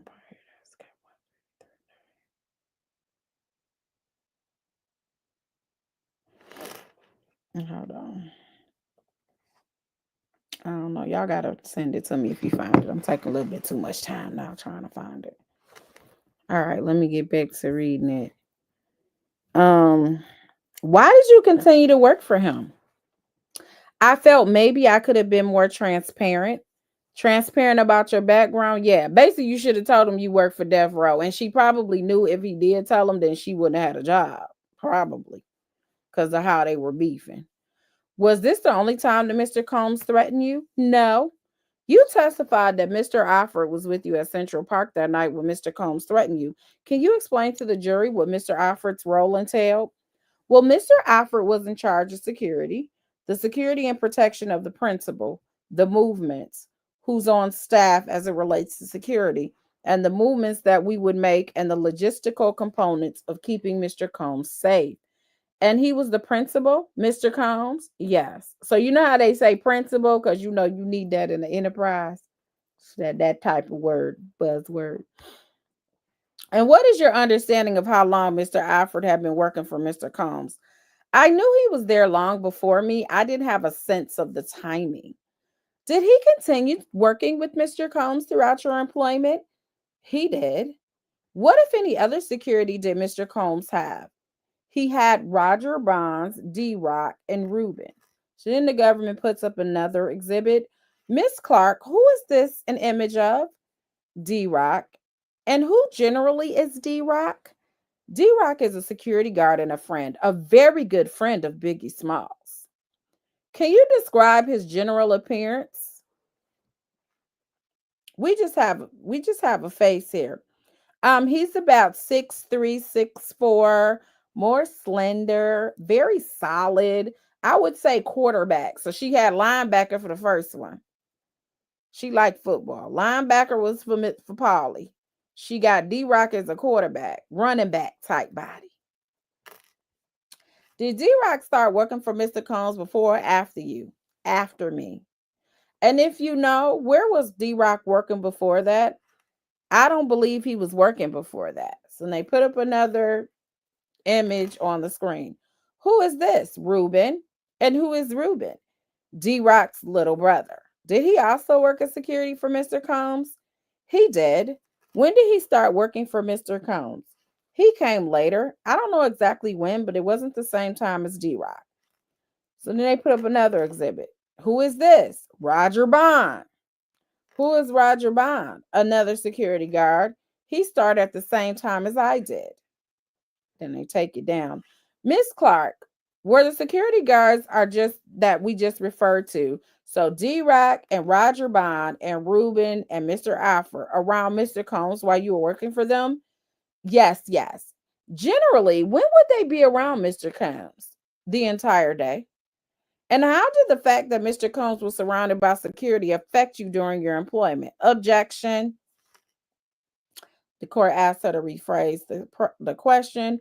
Miss Clark, you just testified a moment ago that Mr. Combs was surrounded by security through most of the day when you were employed by him. Is that correct? Yes. Did that have any effect on you? It just let me know that there was always a serious nature around. Yes. What do you mean by a serious nature? That's what we want to know. So then it was an objection. It was sustained. Did you ever observe Mr. Combs with a GUN? Yes. And when was that? At my home. Was that the kidnapping referred to earlier? Yes. And we'll get back to that in a moment. She keep kind of throwing that in there like, wait, 1 moment, Jerry. You about to hear some stuff in a minute about a whole kidnapping. We'll get back to that in a moment. When you were working as a personal assistant for Mr. Combs, did you ever hear Mr. Combs discuss GUNs? Yes. Once or more than once? Once. Can you describe that incident? We were at MTV. He was doing MTV press with 50 Cent. And after the interview wrapped up, myself, Puff, and Chris Lighty got in the elevator. Just to stop you for a moment, who is Chris Lighty? Chris Lighty was an amazing entertainment manager in the music industry, and he was on paper managing Puff at the time. And he was actually 50 Cent's manager at the time. And what happened in that elevator? Puff told Chris, because they were having some sort of issue, like, I really don't like all the back and forth. I don't do that. I like GUNs. And what's the issue with an individual? He had an issue with 50 Cent. And what was Mr. Combs' demeanor when he said that he liked GUNs? Very serious. Directing your attention to 2004, did there come a time when you were accused of theft? Yes. Approximately how long was that after you started working for Mr. Combs? Couple months. Can you please describe generally what you were accused of stealing? I was accused of stealing 3 pieces of very high-end jewelry that was out on loan from Jacob the jeweler. There was a diamond necklace with a cross, a diamond bracelet, and a diamond watch. Miss Clark, had you stolen the jewelry? I did not. Was there a time when the jewelry came into your possession? Yes. Why did it come into your possession? Puff gave it to me. Did he give it to you for safekeeping? He gave it to me to take on the plane trip that we had that afternoon to Miami. And who is this jewelry on loan to? Mr. Combs. Did there come a time on the way to the trip to Miami that you realized the jewelry had gone missing? Yes. And where were you when you realized that? A couple yards away from Signature at Teterboro. And what did you do when you realized the jewelry was missing? I told the driver to stop the car, and I called security at 1440 and told them to lock everybody in and search them. What, if anything, did you convey to Mr. Combs at that time? I told him that his jewelry was missing.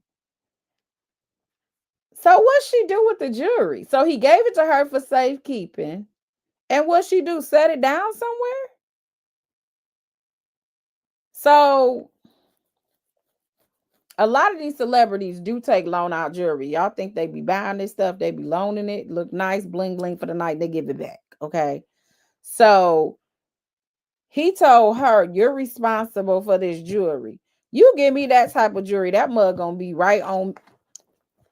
This how I'm about to be with security. So apparently, I don't know, she did something with the jewelry. She realized that it was gone. So somebody allegedly, I guess, stole it, said put everybody on lockdown. Drea said Trump will make America great again. Okay. That's what's up, Drea. Dier said that's what comes with wealthy men. And Miss Clark, do you know the difference between a real gun and a replica without handling it? Do you know whether the gun you allegedly saw was loaded? We not there yet.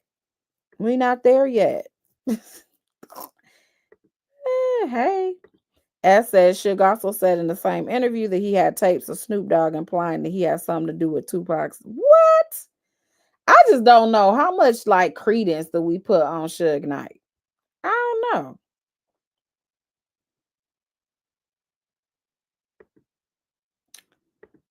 Work in Progress says Suge has always said Diddy was a version of himself. That's deep.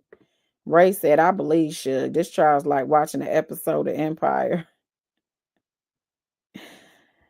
What do you which thinking of speaking of Empire, you know a lot of things are loosely based off of something else.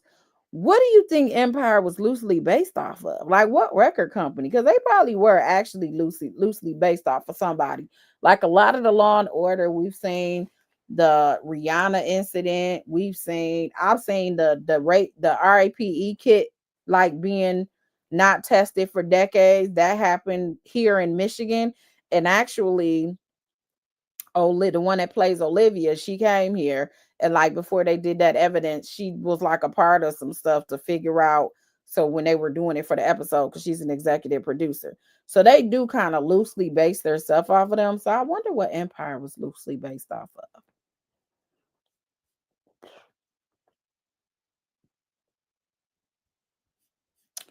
A lady 7-4. That's what they were trying to allege. I think they said that's why Bentley stopped working for him allegedly. But his name has it even really come up in this case? I don't know. Diddy said Empire was based on him.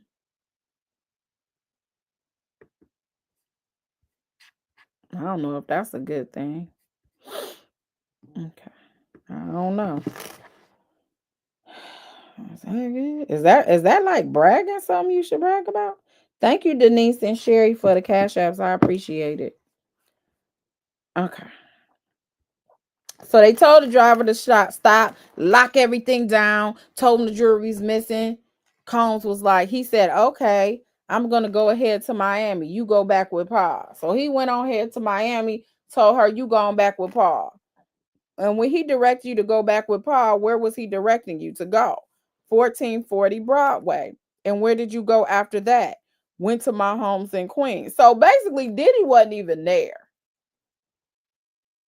So I guess security was trying to lock everybody down and see where his jewelry went. He went to Miami, so he wasn't there when all this happened. And where did you go after that? Went to my home in Queens. And we'll get to that in a moment. But did you go back to 1440 Broadway? Yes. And you said you went with Paul. Is that Mr. Alford? Yes. What, if anything, did Mr. Alford do once you were back in the bad boy office? He questioned me about the events leading up to the bag being missing. The bag with the jewelry? Yes. And how long was he questioning? Excuse me, y'all. How long was he questioning you for? A couple of hours, 2.5, 3, finished out the day. And you mentioned that you also went to your home. Is that correct? Yes. Did you go there from the bad boy office? Yes. Did you go by yourself or with someone else? With someone else. Who was that individual? Paul offered. And what happened once you arrived at your residence? Paul searched my house. Can you describe what he did? He went through my belongings. He went through my common areas. I had a roommate and just searched. He didn't find anything. So my thing with that is, if she was telling security to lock down the place and search everybody else, search all the employees, then I think she shouldn't have been surprised that they was going to search her and search her house, especially since she was the one that was charged with being the gatekeeper of this jewelry. So the whole, going to her house and searching all of that, she had them searching the other people. So I guess they said, you ain't off limit. What, if anything, did Mr. Alfred tell you after he was unable to locate the jewelry? He says, okay, I'll be back tomorrow. We need to figure this out. We'll try to figure out what's happening, what's going on. Did Mr. Alfred pick you up the next day? He did. And where did Mr. Alfred take you at that time? 1710 Broadway. So they put up another exhibit. It's an image, and he says it's a bad boy worldwide. So it must be their headquarters.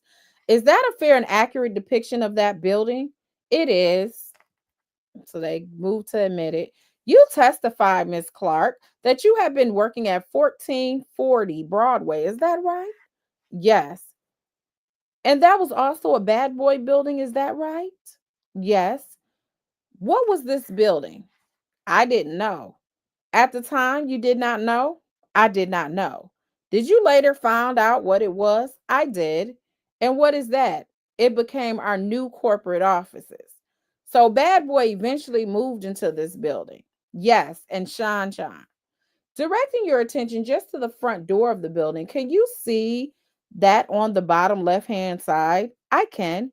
Can you describe the doors? A glass door, gold frame. How did you enter this building with Mr. Alfred? Through the front door. And after you entered, was the front door kept open or locked behind you? It was locked behind us. How do you know that? I could see the gentleman locking us in.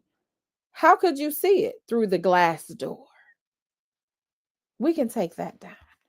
Miss Clark, once you enter this building, 1710 Broadway, can you describe what the interior looked like at the time? Oh, it was dilapidated, post moved out, post pre move in. The floors weren't really done on the level we were on. The floor wasn't done. There was like old pieces of permanent fixtures around that were sort of half taken out, but pretty much just a gutted building. And again, at this time, did you know what this building was? I had no idea. Where were you brought inside the building? I was brought to the sixth floor. Who brought you there? Paul Alford. Can you describe what the sixth floor of the building looked like? Similar. Dilapidated, floor wasn't done, nothing built in yet, some old buildings kind of not completely removed, and there was a 6-foot folding table with some chairs in the middle of the room. Was anyone present on the sixth floor when you arrived? There was Mr. Alford, yes. Who was there? There was a gentleman, a heavy-set gentleman who was chain smoking cigarettes and drinking black coffee. So he was like,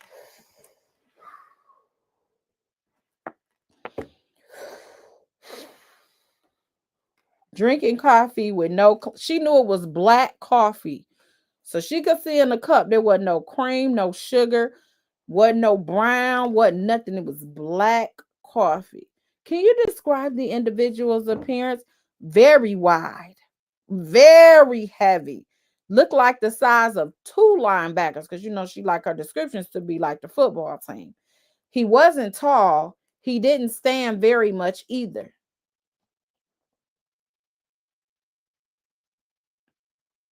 When you say size and width, he was very large. Yes. Can you describe this man's size relative to your own? 5 of me across. He was very wide. Did you learn this man's name? I did not.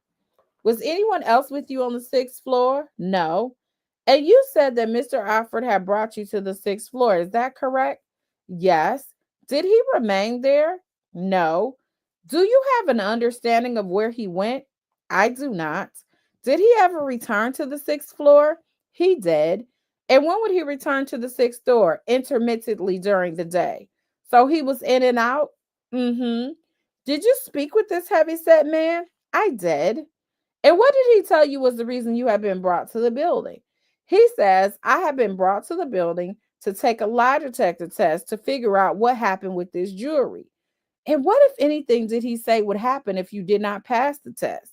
He said, if you fail these tests, they're going to throw you in the East River. What was the man's demeanor when he said that they would throw you in the East River?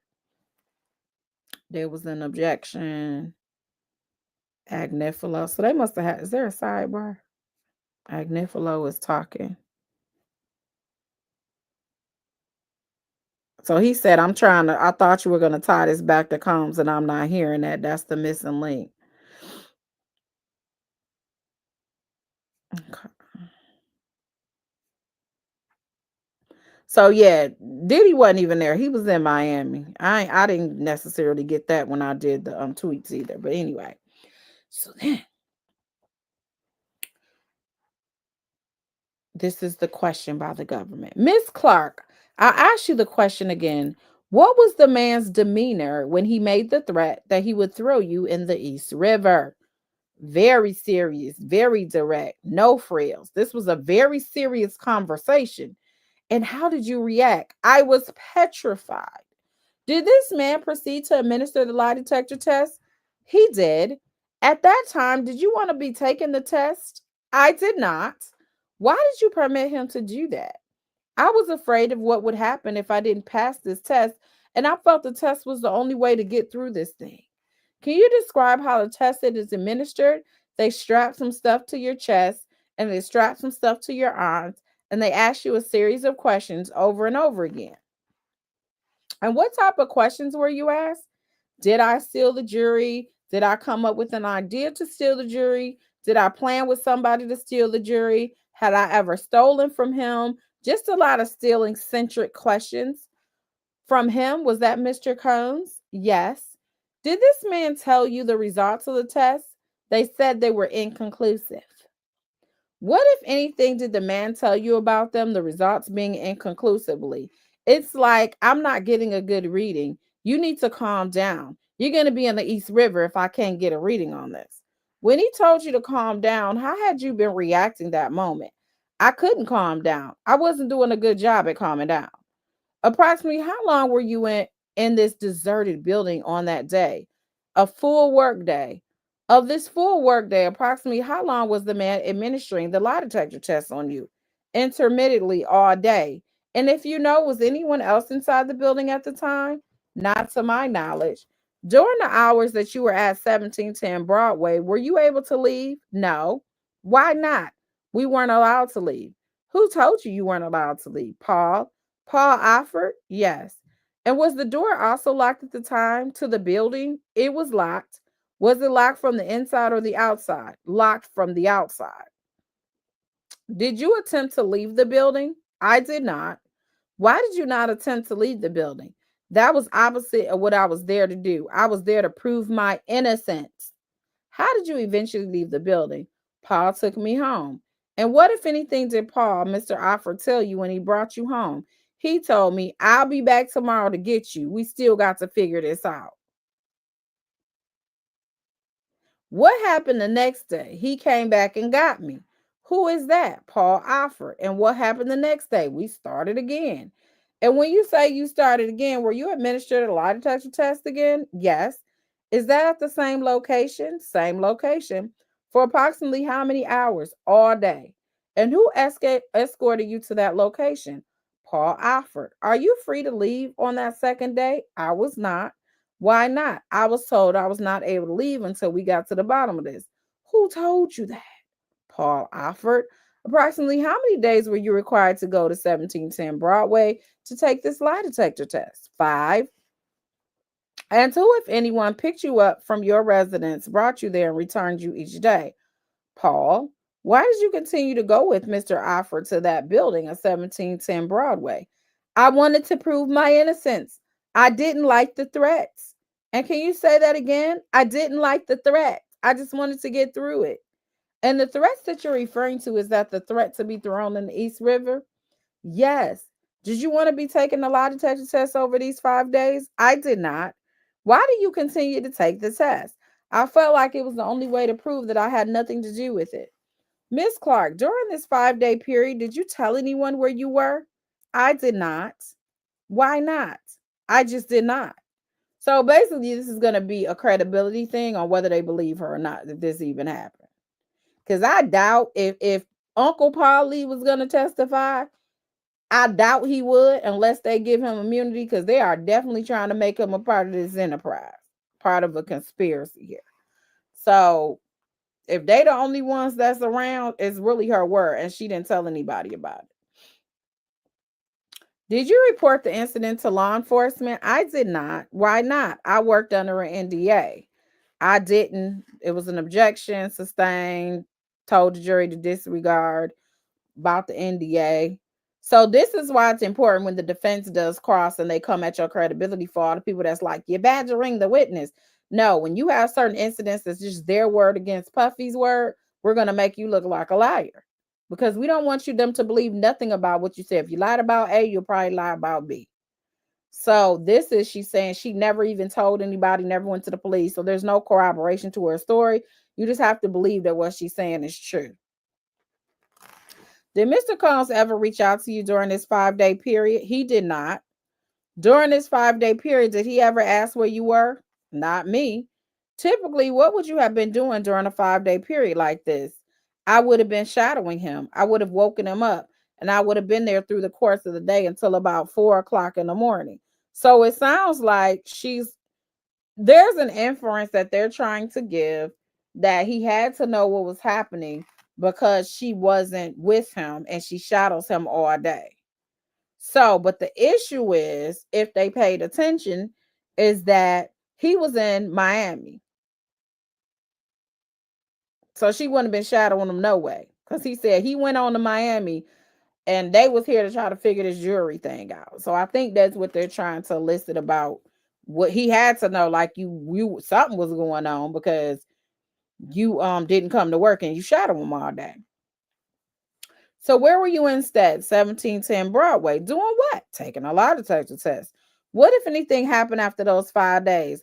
I was told I could return to work Monday. Who told you that? Paul Offord. And what, if anything, did Mr. Offord tell you at that time about seeing Mr. Combs? He said you'll see him sometime next week in the office. So he probably wasn't even here. Did he give you any directions with respect to how to interact with Mr. Combs? He did not.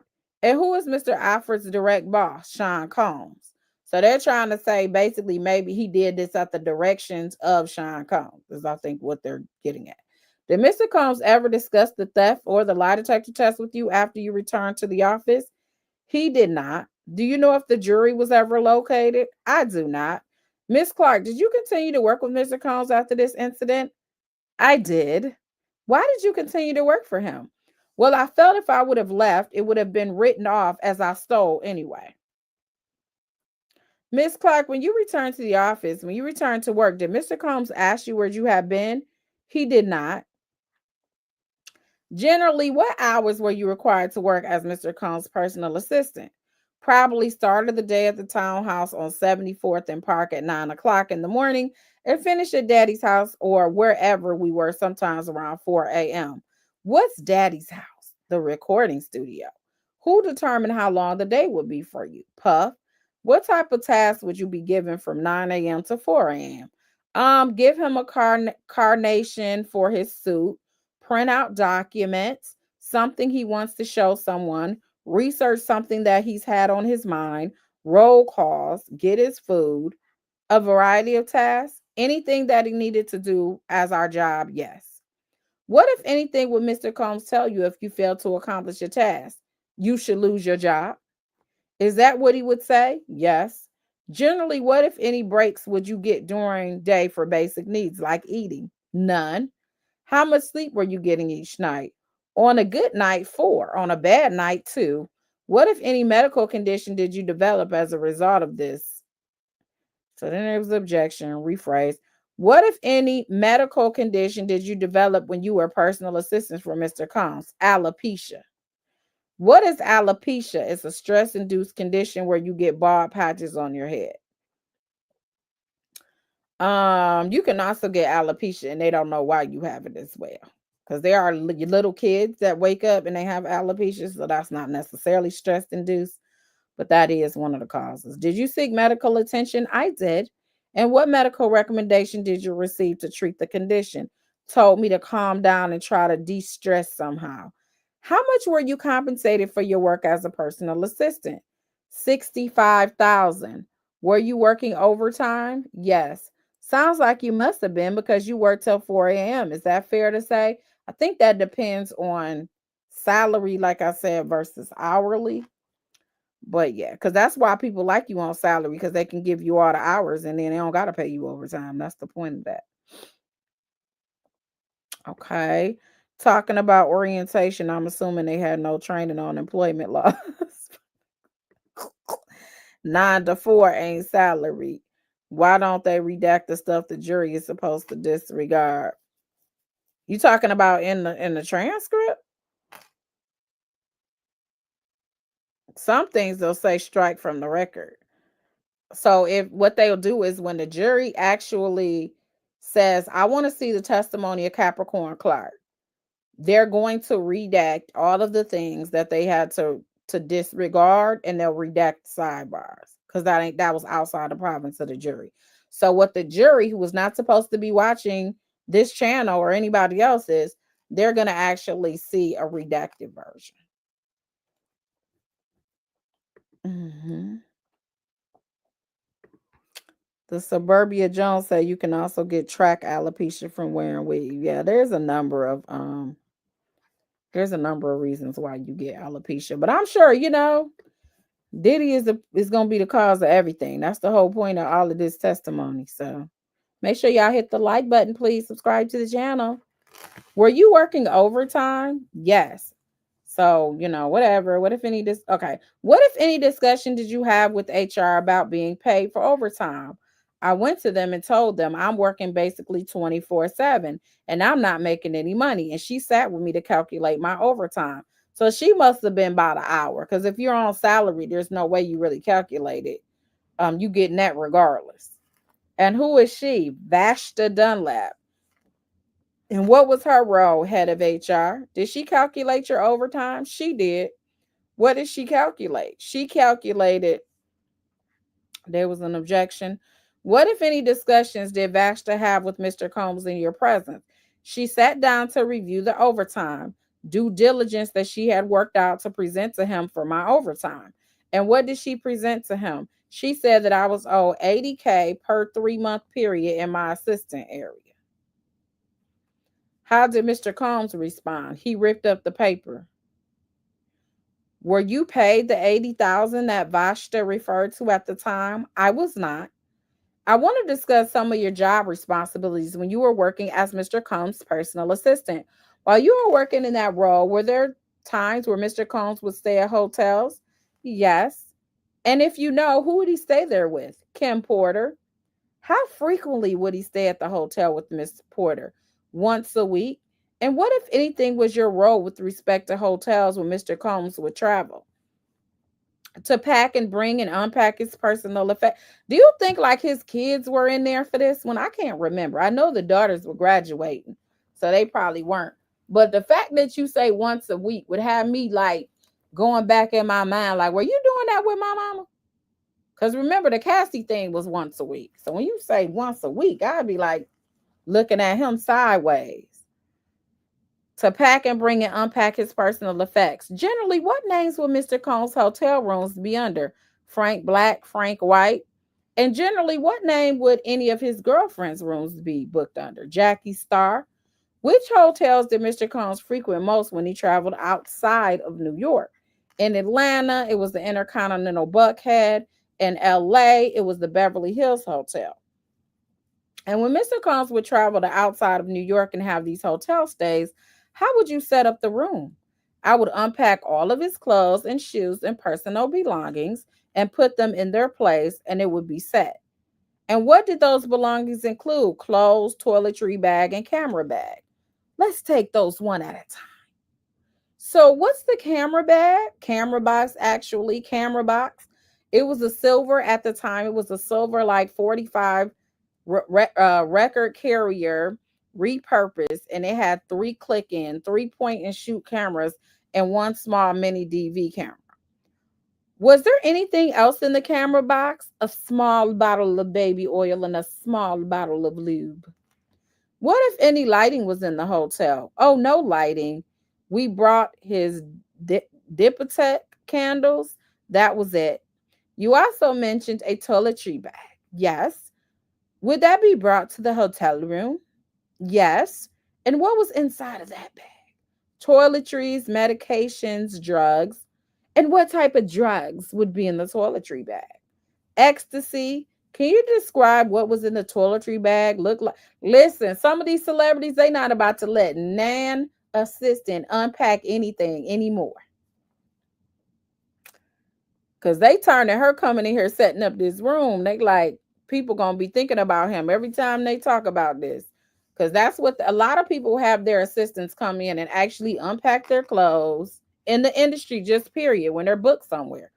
Unpack clothes, put their clothes, hang them up, put them in the dryer. If they like certain candies or drinks or whatever, they have it set up in the room. That's kind of what they do. So they're like, how frequently would Mr. Combs bring the toiletry bag with him to a hotel? 100% of the time. How frequently would he bring the camera box to the hotel stay? 100% of the time. About how long would Mr. Combs stay in the hotel room after you set it up for him? 3 to 4 days. During these hotel stays, what would you be doing? Watching TV, catching up on sleep, and ordering room service. So she probably was happy when he had these stays so she can get some rest. And will Mr. Combs reach out to you at all during this time? A couple of times. Infrequently? Yeah, infrequently. So he wasn't really messing with her while he was in these hotel, having these hotel rendezvous. What, if any, responsibilities did you have after one of Mr. Combs' hotel stays?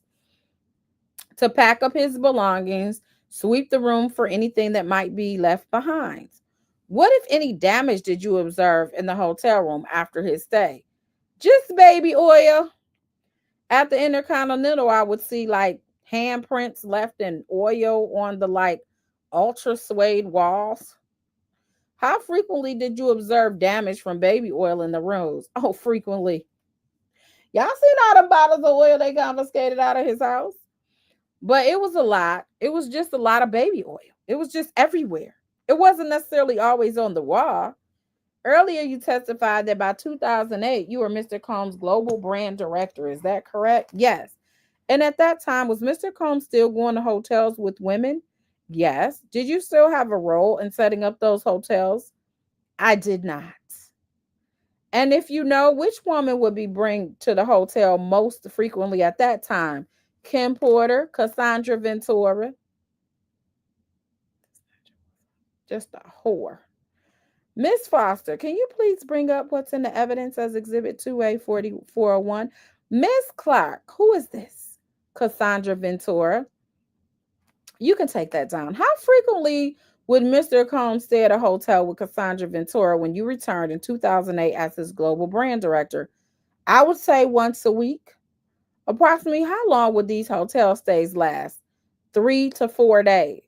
Well, you was getting a whole lot of breaks then. If you 3 to 4 days, what hotel would Mr. Combs and Miss Ventura typically go to? Beverly Hills Hotel, La Hermitage, London. And what, if anything, would Mr. Combs and Miss Ventura do after a hotel stay?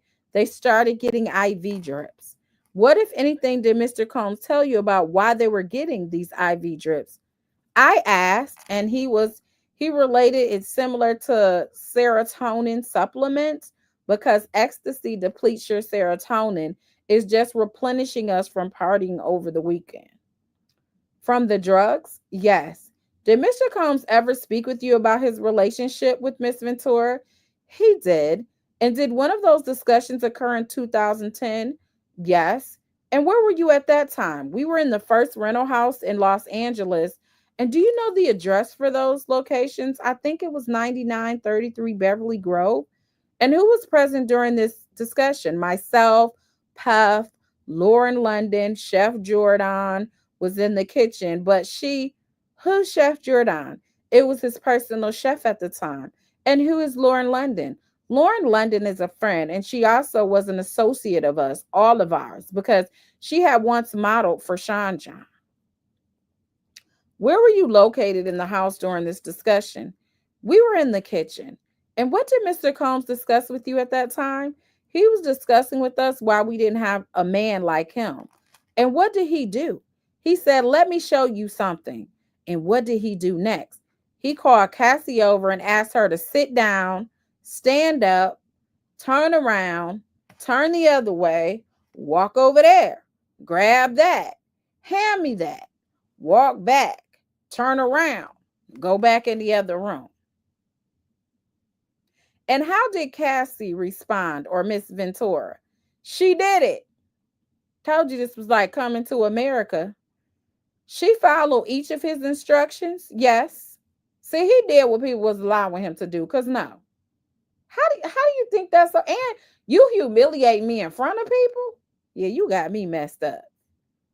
You got me all the way messed up.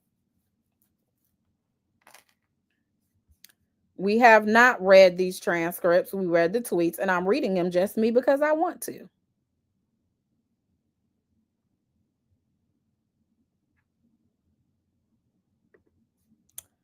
And Max said, yeah, that was crazy. The Suburbia said, I know women don't expect a billionaire to be monogamous. Some men are only as faithful as their options. And Sean P. Diddy Combs had a lot of options. He did. Dier said he's going to get a pardon if convicted. I don't know. We'll see. You think R. Kelly is too far? You think if he do Sean Combs, he'll do R. Kelly too? What y'all think?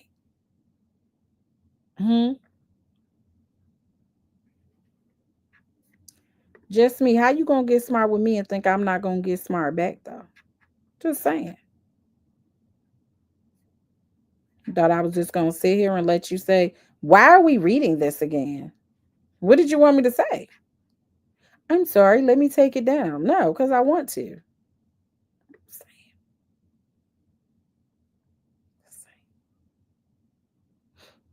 That's all. You said he should have been done R. Kelly. The pretty girl said I was a stupid. I ain't gonna say that. You know, we like just me, but come on now. Hey, Randy, you about to get blocked.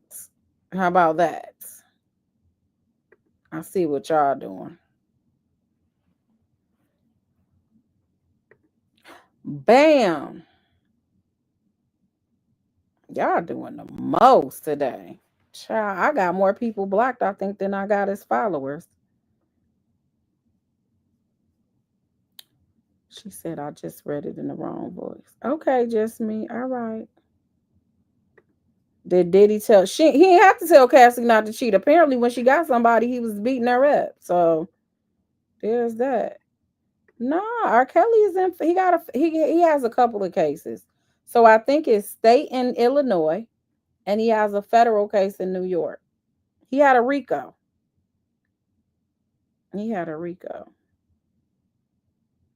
So, all right, let's continue.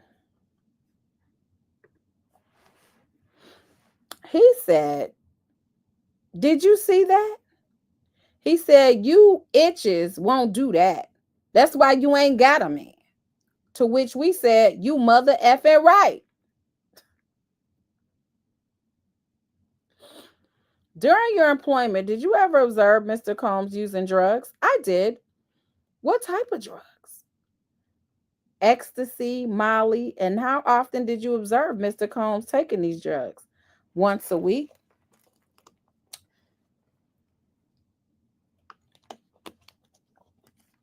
Did the frequency of his drug use change over time? Yes. How so? It increased to more than once a week? Yes. During what period? After I was an assistant, I think it increased. I think it was the most contained when I was his assistant. So I guess she's saying I had a part of that.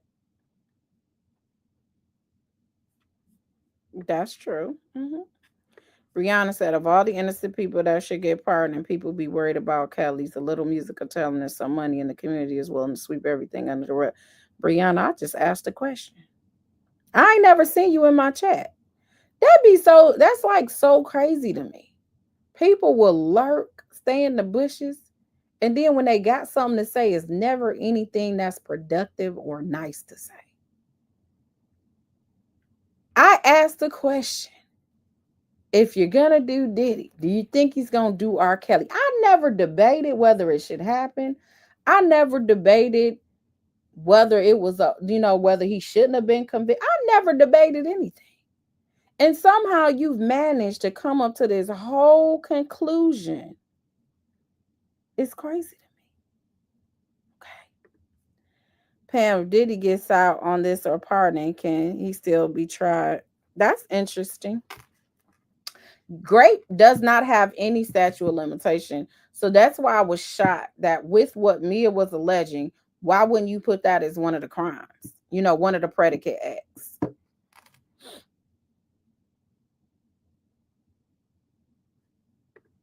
Yeah, but the chick Mia said that it happened to her. Remember? She said that he took it from her as well. Whether people believe it or not, I don't know. Cassie's last reported grape was on her LR floor in 2018. Yeah, and then like a couple, that's when it comes to Cassie, yes. But Mia came, apparently when she first interviewed, she said she never mentioned it. When she talked to her lawyer, she never mentioned it.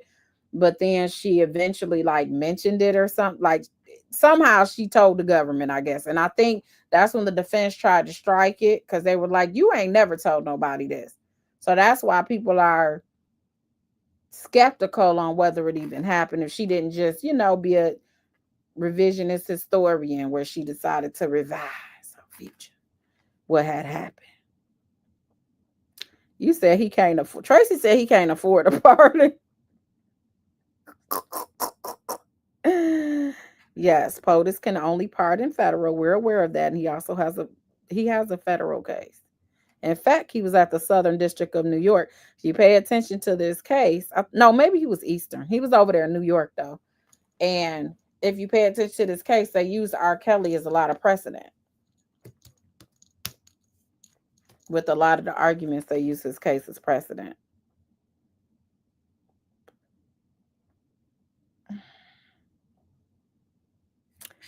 All right, let's continue. So basically, after she was his assistant in increase, so perhaps she was somehow able to keep it to a reasonable minimum. I don't know. Other than Molly, ecstasy, did he take any other drugs you were aware of? He did. What drugs? Like prescription medications. Who, if any, drug dealers would Mr. Combs obtain drugs from? Asked to rephrase. Did Mr. Combs obtain drugs? Yes. Did you observe that? Yes. And who would he obtain drugs from? He had a girlfriend in New York that he could get drugs from. What? Did he obtain drugs from anyone else? Not really in New York, no. How about in Los Angeles? Yes. Who would he obtain drugs from in LA? One stop. So then they put up a picture of him, I guess. Is that the guy that got, I wonder who the guy is that actually got arrested that they was calling his drug mule. They got caught with drugs when they were going on a private jet. When they were about to go, I guess, on spring break or wherever they was going with the family. And then they ended up arresting the guy. We ain't really heard much of him. He may come and testify. He probably on the list. Miss Clark, do you recognize this individual? I do. Who is this? One Stop. And what type of drugs did you observe Mr. Combs obtain from One Stop? Ecstasy, Molly. Where were these drugs delivered? Either to me or to Puff directly. Where? Either to myself or Puff directly. But where would it be delivered to? Either a hotel or a house, wherever we are staying at the time. You can take that down. Did Mr. Combs ever ask you to obtain drugs for him? Yes. And what drug would he ask you to obtain most frequently? Ecstasy. Approximately how many times did he ask you to personally get him ecstasy? Not more than 10 times in my career with him. He could get it on his own. Objection to the last part. Move to strike. It was granted. Who, if anyone, did you observe Mr. Combs provide drugs to? Girlfriends, friends. This is where they're trying to say one of the predicate acts is distribution. So this is where they're getting that from, that he supplied people with drugs. Did Mr. Combs ever ask you to obtain drugs for others? Yes. On how many occasions? Once. And then so it looks like she's acting in the direction of him telling them to go get drugs or whatever, so he can distribute it to people. Approximately when was that? It was the summer of 2006, I believe. And where were you at the time? In the south of France. What did Mr. Combs ask you to obtain in the south of France? Cocaine. How did you respond when he asked you to get cocaine? I said, for who? And why did you react that way? Because it wasn't going to be something that I was going to add to my list of things to do, given that's how my mother died. So there was an objection. They approached, they had a sidebar. So Mr. Agnifilo said, this is becoming just a wholesale character assassination. I'm not sure what many of these things have to do with the charges. The drugs, I understand, because there's a drug predicate as part of the racketeering count. But to have the witness add that this is how her mother died, it's just too much. It's not targeted at allegations, and so I object. Court said, I understand. And then the government said, she had said that before. I think her primary thing was that she was willing to get some drugs and not others for him. I think she does not always say that. Sometimes she did. I thought it was important to distinguish why on this one occasion she was unwilling to comply with the directives, given her job was to follow all the directives. But I can move on to the next question. The court was like, move on. So basically, because a lot of these individuals, they have several meetings with the government, they knew when that question was asked that she was going to add in her mama died of cocaine. That was probably something that was prepped, because the government said, I figured that this was important to show A, B, C, D, and E, which means they were expecting that response. Miss Clark, you testified that you refused to get cocaine from Mr. Combs. Is that correct? Yes, yes. Or initially, at least, is that correct? Yes. How did Mr. Combs respond when you said, I believe you said, who is this for? Yes. How did he respond to that? Not me, ninja. Was the cocaine obtained? It was. Was the cocaine for someone else? It was for someone else. How was the cocaine obtained? I had the Spanish security guards get it. Did Mr. Combs ever ask you to obtain prescription drugs for him? He did. Generally, what time of day? Any time of day, but mostly at night. Were there sedatives? I believe so. Were these prescription drugs always in Mr. Combs' name? No. Whose name were they sometimes in? My name. Why were they in your name at the time? Because I had exceeded the amount of controlled substances I could get on Miami Beach. Under Mr. Combs' name? Yes. We kind of figured that. That's why he put it in other people's name, because he wanted more than what you're able to get. When the prescription drugs were in your name, who were they for? Mr. Combs. Did Mr. Combs ever travel with any of these drugs? Yes. How frequently? All the time. And when he traveled with the drugs, where would the drugs be contained in? In the toiletry bag? Who would carry the toiletry bag? Myself or security? Did Mr. Combs ever carry the bag? He did. This is the toiletry bag, correct? Yes, the toiletry bag. Did you ever see Mr. Combs with a bulk of cash? Let's see.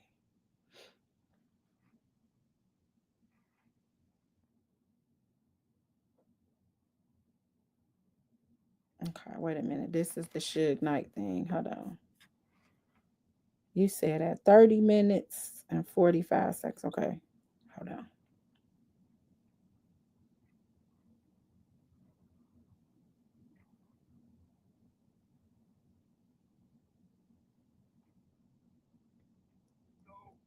Trade company will allow Instu to give this girl $1 million check. And this woman should, just to be clear, Capricorn Clark, she's actually been giving evidence in the case. She was your former assistant, and she... No, she wasn't my assistant, but she did hang around Death Row. She was Puffy's assistant. After she hung around Death Row. But what I'm trying to say is... She worked for Death Row. Jimmy gave her that $1 million check. She got mad because she thought that's a settlement check, and the settlement check, you don't go... Okay, so allegedly, according to him, she hung around. She wasn't his assistant. She just liked to hang around For what? What are you hanging around for? Oh, Jesus. Child, what doctors were prescribing. And if Combs asked you to jump out of women, would you do it? She probably would have at that time. How is that an objection? The defense can use that by asking, why would she work around such environment if your mom passed from it? It's a good question. But because they're worried about the sympathy on the jury, to be like, dang, this poor girl. They're actually trying to paint that a lot of what she endured was because she didn't have any guidance. She didn't have anybody. And she kind of does say that later on, where she talks about her son with autism and all of that. So I think that was part of what they're trying to build a foundation, that she was out here on her own, and people that's out here on their own, they don't necessarily make the best decisions. Bad boy probably became her family, as we discussed yesterday, on a dysfunctional one, but yet a family. And so that's what I think was their importance of it, where they didn't want it in. I believe her sister has but she said her best friend, one of her close friends, has kids by Suge. So why didn't the psychologist testify about gold digger syndrome or gold digger's revenge? Is that really like, is that a syndrome? Or are you just saying that? But didn't she say she was an assistant? She did, just me. She said she was an assistant for Suge. No, or she said she worked for Death Row. I don't know if she said she was an assistant.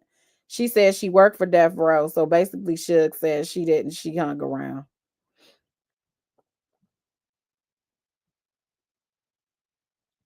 Yeah. Yeah. You gotta figure out what your strategy is. And that's why he had one attorney that left and said that he felt bad for leaving. That was Mr. Drico. He said he really didn't want to leave. And I think so maybe he does believe that he could have helped Diddy, but he said, I guess the strategies and stuff, maybe it was a breakdown. So that was partially why he left. So yeah, you have different strategies on why you would say and do certain things. And so sometimes that can be a breakdown with a team like that.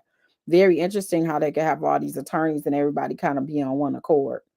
But I think it's smart where you can divide up the work, but all of them ain't created equal.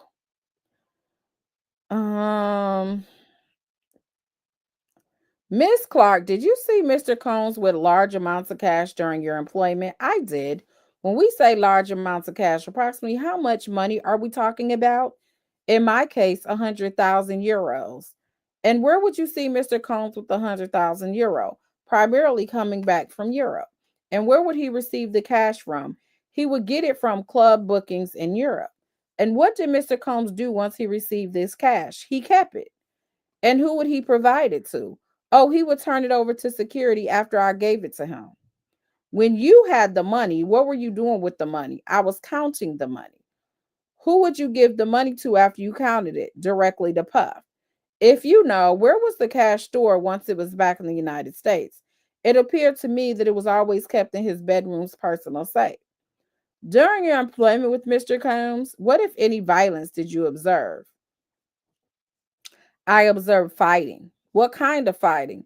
Him fighting men. So I guess he ain't just fight women, okay? Like a lot of cowards. He was like, yeah, I fight men too. Can you describe who? Paul Alford. Anyone else? His barber, Curtis Smith. What, if any, objects will Mr. Combs throw at people? Phones. When would he do that? When he was upset. He sound like he used to have tantrums. He would have temper tantrums. When would he do that? When he was upset? When he do that once or more than once? Often. Was Mr. Combs ever violent with you during your employment? Yes. Approximately when was that? Summer of 2006. Where were you at the time? In his room in Two-Star Island, Miami? And what, if anything, did Mr. Combs tell you when you had arrived at Two-Star Island in Miami? He told me, I don't care what goes on this weekend, you are not to leave this house. Did Mr. Combs later send you on an errand? He did. Where to?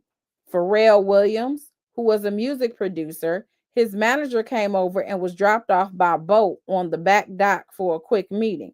He had me return Rob Walker to Palm Island where they were shooting a video. Did Mr. Combs direct you to do that? He did. Approximately how long did you remain on the other island? An hour. And what were you doing during that time? Hanging out. When did you next hear from Mr. Combs? About an hour in on the phone, I got a call. And what did he say? Where the F are you? And what did you do after you got that call? I went back to Star Island. And what, if anything, did Mr. Combs tell you when you returned to Star Island? He said, see, your problem is you want a life and you can't have that here. What, if anything, did he direct you with respect to the rest of the weekend? He said, like I said, don't go anywhere. You are not to leave this house. And what happened the next morning? I woke up and I went to the kitchen to get some breakfast. And what happened then? I was making my plate. The chef was there. She was tired. I asked her where the turkey bacon was. She said, there is no more effing turkey bacon. She was very upset from a long night. And I said, I hate it here. And what, if anything, not she hated here over turkey bacon, but you don't hate it over here because you got to take lie detector tests and get threatened to be fired every day and can't leave the house. She then walked outside to where Puff was standing on the back deck and told him what I said. So she snitched on you. It exasperated her. He immediately looked at me and said, you hate it here? And he charged me. When you say he charged you, can you describe what he did physically to you? He ran towards me with his hands open and pushed me, my shoulders, and he started pushing me back. In what direction? Out towards the front entrance of the kitchen, through the butler's pantry. See, this rich people stuff. They said the butler's pantry. Approximately how far did he push you? About 25, 30 yards. And how was he pushing you? Just to make sure the record is reflecting the witness with open hands. So I guess she was demonstrating for the jury how the pushing was happening. Open hands right here on my shoulders, like, you know, the top of your shoulders. What, if anything, was Mr. Combs telling you while he was pushing you in this way? He said, you hate it here? Get the F out of my house. You hate it here? Get the F out of my house. And he repeated it until we were outside. Can you describe the amount of force that Mr. Combs was using when he was pushing you? I would say 75%. I never failed. I kept catching myself. Did anyone intervene? Yes. Who? Paul Alford. And what did Paul Alford do? He told Puff to stop and he told me to pack my things. Did you follow his instructions? I did. And after this incident, when Mr. Combs pushed you through his house, did you leave your employment? I did. Why did you leave? That was crossing my boundaries. I want to direct your attention now to a few years later in 2011. Had you returned to work for Mr. Combs by that point in time? Yes. He was crossing my boundaries that day, but I came right on back.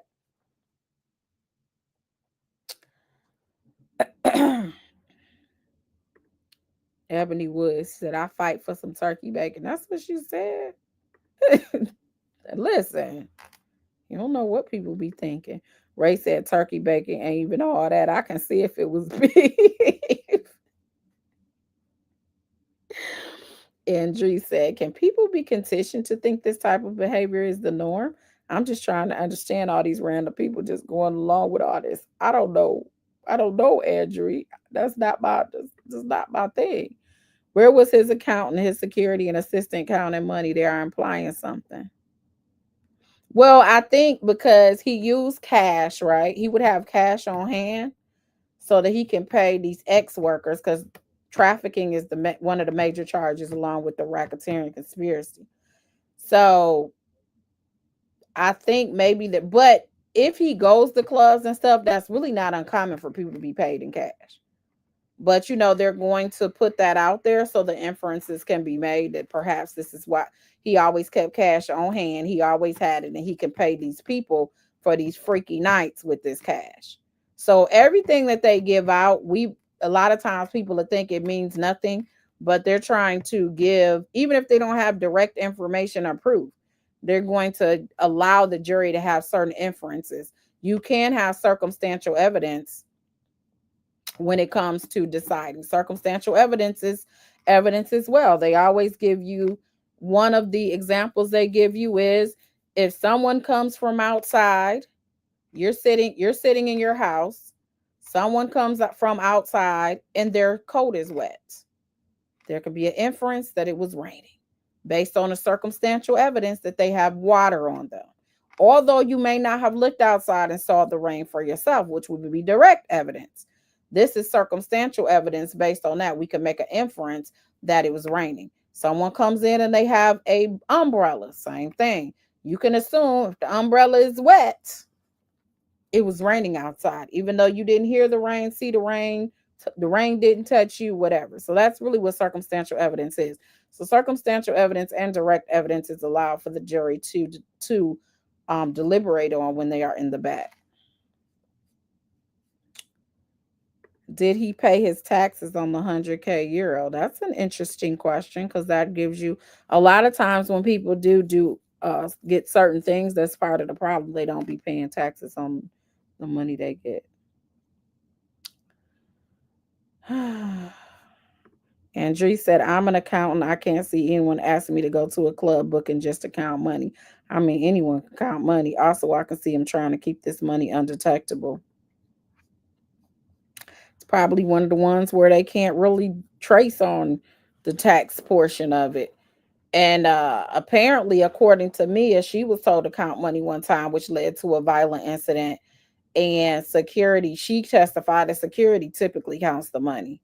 She had never done it before in her testimony that we went over yesterday. She's going to be interesting Monday, because I was debating on getting her transcript, but I just can't get these transcripts and pay the money, and then I can't read them because the case is moving so fast. And next thing we know, they'll be deliberating and we still ain't went through all the transcripts, because we're going through whole days. So it takes at least 3-4 hours just to read the transcript. Ray.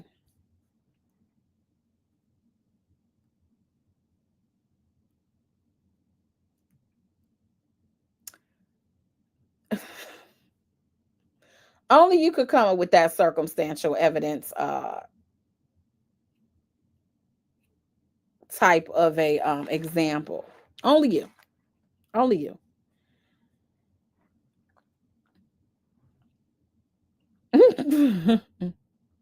You never know. You know, Trump mad at everybody. He said you got to make it relatable. Thank you. I really appreciate you and these. Thanks to Mr. Dennis as well. I'm falling asleep. Good night, the pretty girl. Thank you so much.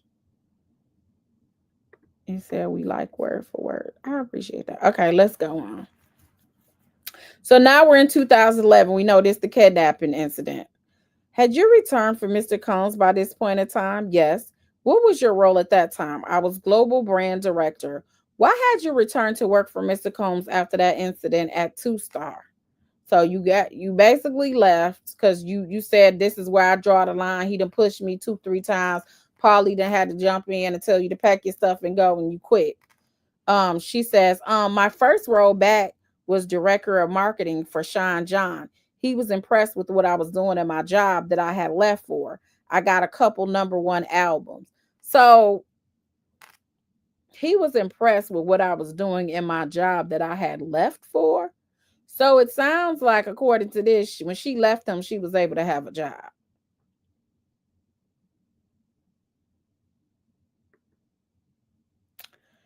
Who is he? Sorry to interrupt you. Puff was very impressed with my work at my new place and was like, I'm starting a women's line. You wouldn't have to work directly with me, but you can work for me, and it would be something right up your alley. And it was paying more than Samba Records was. So she did leave and went someplace else. Okay. Don't sound like Diddy was chasing her down when she left, when she said, I ain't dealing with this pushing. You came back. He saw you doing something good with somebody else, and then he want to come hire you back, and you go back to the dysfunction when you was working for someone else, all because it was more money. Is that where you were employed? Yes. Why was it important for you not to work directly with Mr. Combs? I didn't want the close proximity of his personal orbit like that anymore. I didn't want to be in his house. I didn't want to be trapped in a house. I was growing. I was 28 by then. What, if any, work were you also doing for Miss Ventura in 2011? I was her creative director and manager. And what did that role involve? I mean, well, you can't be Cassie's creative director and manager and not be close to Diddy, because you can't even do nothing without him telling you it's okay. Coming up with a direction for her, coming up with creatives for videos, positioning. What are we talking about? What's the look? Answering the interview questions, managing the modeling portfolio, trying to generally maximize her opportunity and the optics for her. And who did you report to generally on Miss Ventura project? Sean Combs. I mean, duh. And who had approval over Miss Ventura's work? Sean Combs. So how do you say you came back to work for him, because you didn't have to be directly with him or be in his orbit, but then you go work for his girlfriend, who he gonna be controlling over? What was approval required from Mr. Combs? Schedule, hair, makeup. Look what we said yes to and what we said no to. Everything he had final approval on. In 2011, were you spending time in both New York and Los Angeles? I was. Why was that? We all lived in New York. However, we sorry to interrupt you again. When you say we, who are we referring to? Staff, Mr. Combs, myself, just the general bad boy team. As it related to him, we were going back and forth because we had followed Kim Porter to LA. Where in LA were you living in 2011? On Ambassador in a gated community. And who was paying your rent? Sean Combs, bad boy. Was Mr. Combs also living in LA in 2011? He was. And are you familiar with the address 9374 Beverly Crest? I am. What is that address? That was his second rental property in LA. After the property you referred to earlier? Yes. Do you know approximately during what time period he lived at that property? I couldn't be specific, but I know that it was before he actually found a house to buy. And he was there in 2011? Yes. Generally, where was Miss Ventura living at this time? She still lived in New York on the West End. Would Miss Ventura visit Los Angeles? She would. And generally, where was she staying in Los Angeles when she visited? With him. She probably was with Mr. Combs. Did she stay anywhere else? Yes. Where? With me or in a hotel? How frequently was Miss Ventura staying with you in 2011? About 30% of the time. We had a lot of work. She would stay in was it an apartment? Yes. What was your relationship with Miss Ventura at that time? Creative director and manager and friend. In December 2011, who, if anyone, was Miss Ventura seeing aside from Mr. Combs? Scott Mescuddy, Kid Cudi. So then they pull up, recognize the individual, put up the picture as Kid Cudi. How did you learn that Miss Ventura was seeing Mr. Mescuddy? She brought him to my apartment for a little hangout and we cooked. Had you also been to his residence after? Yes. Did Miss Ventura ever communicate directly with you about Mr. Mescuddy? Yes. How did she communicate with you? She had sent me a text. I was picking her up one day. We were going to Runyon Canyon, which is a LA place where you hike, and she asked if he could join us. How did you react when you received that text message? Not well. It was a bad idea. I responded, I don't think you should go to Runyon. There's too many people there. If he comes, we need to go to Fryman Canyon. Delete this text. You getting us both in trouble. So basically, because Cassie, this was not in the Twitter chain.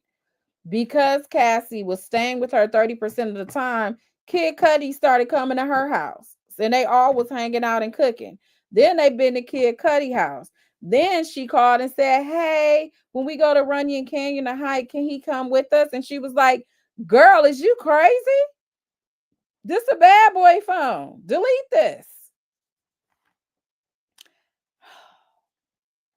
Because that's the second. So then they asked, why did you direct Miss Ventura to delete the text? Because that's the second everything got so tricky when she texted me. I just want to stop you for a moment, Miss Clark. What, if any, concern did you have about Mr. Combs learning about Mr. Mescuddy? Very concerned. Why did you believe? Well, who paid for your phone? Mr. Combs paid for my phone. She's texting me on the phone. He pays for on the phone. He pays for. It's not a good idea. After that happened, did Miss Ventura change the way that she communicated with Mr. Miss Cuddy? Yes. How so? I took her to Best Buy to buy a burner phone. And why did you take her to Best Buy to buy a burner phone? The way she was moving, she's going to get us all unalived. Was Mr. Combs, I'm sorry, it was sustained. The jury disregarded the witness's last answer. So basically, the jury cannot consider this. The way she was moving, she was going to get us all unalived. Was Mr. Combs in town at this time? No. Approximately how long after this did Mr. Combs return to town? Not long after. And do you know if he and Miss Ventura went anywhere after he returned? Yes. Where did they go? Mr. C's, the Cipriani Hotel. So he was going out of town when she was doing all this stuff and trying to go hype with Kid Cudi. So when he come back, he want to get his girl Cassie to go to a hotel when he get back from being out of town. And where was this hotel located relative to your residence? One city light away. When did you next see Mr. Combs after he went to the hotel with Miss Ventura? I saw him the morning of December 22nd, 2011. At approximately what time of day? It was sometime between 5:30 and 6 in the morning. What, if anything, did you hear at that time? I heard a loud banging on my door. What did the banging sound like? Like metal on metal. And what material was your door made of? Metal. Did Mr. Combs have keys to your apartment that you knew of? He did not. Were you able to observe who was outside of your door? Yes. How so? Through the peephole. And what did you observe through the peephole at your door? Mr. Combs, can you describe what you were able to observe through the peephole? A very upset Puff. He was pacing. He was moving around a little bit. He was just anxious. I could tell, but he was furious. That was evident. So there was an objection. Can you describe the movement of his body outside of your door? He was pacing and the body language looked like he had something in his hand. Why do you say that? Can you describe what you observed? Just like the body language, I could see like his shoulders. It was something like he was moving in his hand. I couldn't really see through the peephole all the way down, but the body language was giving me like he's holding something. Did you open the door for Mr. Combs? I did. Why? He was upset. Part of my job is to make sure that the name and likeness is okay. And he's outside my door. I just get to it. What is this? What did you observe when you opened your door? I saw Mr. Combs. Can you describe Mr. Combs at that time? He had a white button-down shirt with a button-down sweater, business slacks, gray slacks, and nice shoes. She described the heck out of him. And can you describe what the slacks look like? His pants were gray and they were split open from knee to knee through the crotch so I could see his underwear. Can you describe his face? Furious, no glasses on. Did you notice anything in his hand? A GUN. Did Mr. Combs enter your apartment holding a GUN? Yes. And when did Mr. Combs tell you once he was inside of your apartment? He said, "Why didn't you tell me?" How did you respond? I said, "I don't even know what you're talking about." What did you say next? He said, "Who is Scott?" I said, "I don't know any Scott." And what did he say? What did Mr. Combs say after that? He said, Kid Cudi. I said, "Oh, Cassie's friend." Girl, you could have said, "It's my friend. It's my homeboy." She's like, "Oh, that's Cassie's friend." What, if anything, did Mr. Combs state about Kid Cudi, Mr. Miss Cudi? He just said, "Get dressed. We're going to go unalive this ninja." Who did you understand him to be referring to? Cudi. And when Mr. Combs said or directed you to get dressed or go unalive Cudi, Mr. Miss Cudi, where was the gun? In his hand. When Mr. Combs directed you to go get dressed, how did you respond? I don't want to go. How did Mr. Combs respond when you said you did not want to go? He said, I don't give a F what you want to do. Go get dressed. Was the GUN still visible to you at this time point? he had put it in his waist when I moved to get dressed. The waist of his pants? Yes. Can you please describe Mr. Combs' demeanor during this conversation where he directs you to get dressed? Livid, furious, mad at me. What, if any, concerns did you have for your safety? I had never seen anything like this before. I had never come to my house in the entire time I'd known him. I've never seen him with a weapon. I've never seen him making me do something like this. Did you make any attempts to escape your apartment? I did not. Why not? The way he was acting, I just felt like anything could happen. There was an objection. Miss Clark, did you follow Mr. Combs' instructions and get dressed? I did. Did you leave your apartment building with Mr. Combs? I did. When you left your apartment building, did he still have the GUN at that time? He did. Where was it? When he got in the car, it was in his lap. Before you got on the car, was it visible to you? I was in front of him when we were walking to the car, so you don't know? But he brought it with us, yes. When you exited the building with Mr. Combs, who was there? Reuben. Can you remind the jury who Reuben is? Reuben is D-Rock's little brother, security guard who was added last to the team. Where was Reuben? Reuben was in the driver's seat of the Cadillac Escalade. What color was the Escalade? Black. Can you describe that car? A black executive class Cadillac Escalade with the captain chairs so that you don't have to climb over the back seat. You can just walk through. Is an Escalade an SUV? Yes. What seat was Reuben? Driver's seat. Did you get into the vehicle? I did. And where did you get into the vehicle? The first row of the back seat on the right-hand side in the captain chair. Did Mr. Combs enter the vehicle? He did. And where did he enter the vehicle? In the back seat in the left captain chair behind Reuben. Was that next to where you were sitting? Yes. Is that where Mr. Combs would usually sit in his vehicle? Not typically. Where would he usually sit? In the front passenger seat. Where was the GUN when Mr. Combs was sitting next to you? In his lap. Were you able to leave the Escalade? No. Why not? We were moving, but no, I was not allowed. Before you got, so they're going to, obviously they got to prove the kidnapping when you don't feel free to leave. And he got a GUN, which is like the threat to force and violence. I was not allowed. It was very fast. We got in the car very quickly. It was immediately at the bottom of the stairwell. When you say you were not allowed, did anyone tell you you couldn't leave the Escalade? It wasn't a conversation. It was where we were going. There was no conversation about being allowed to leave or anything. There was no conversation. It happened very quickly. Yes. Where did you go with Mr. Combs and Rube? He went to Cootie. He went to Cuddy's house in the Hollywood Hills. Approximately how long is the drive from your residence at the time to Mr. and Miss Cuddy's house? If you're pushing it, you can get there 15, 20 minutes. So then they put up an exhibit. Do you recognize this? I do. What is it? A map of my house to Cuddy's house. Is it fair and accurate depiction of a map of your house to Cuddy's house? It is. It's not the route I would take, but it is. Can you identify on this map where your residence was located? It's next to the Museum of Tolerance in Century City on Ambassador. Can you identify where Mr. and Miss Cuddy's residence was at the time? Cuddy's house was at 8925 Hollywood Hills up Laurel Canyon, a part of Laurel Canyon called Wonderland. At the top of the map, yes. So then they put up another exhibit. Do you recognize this image? I do.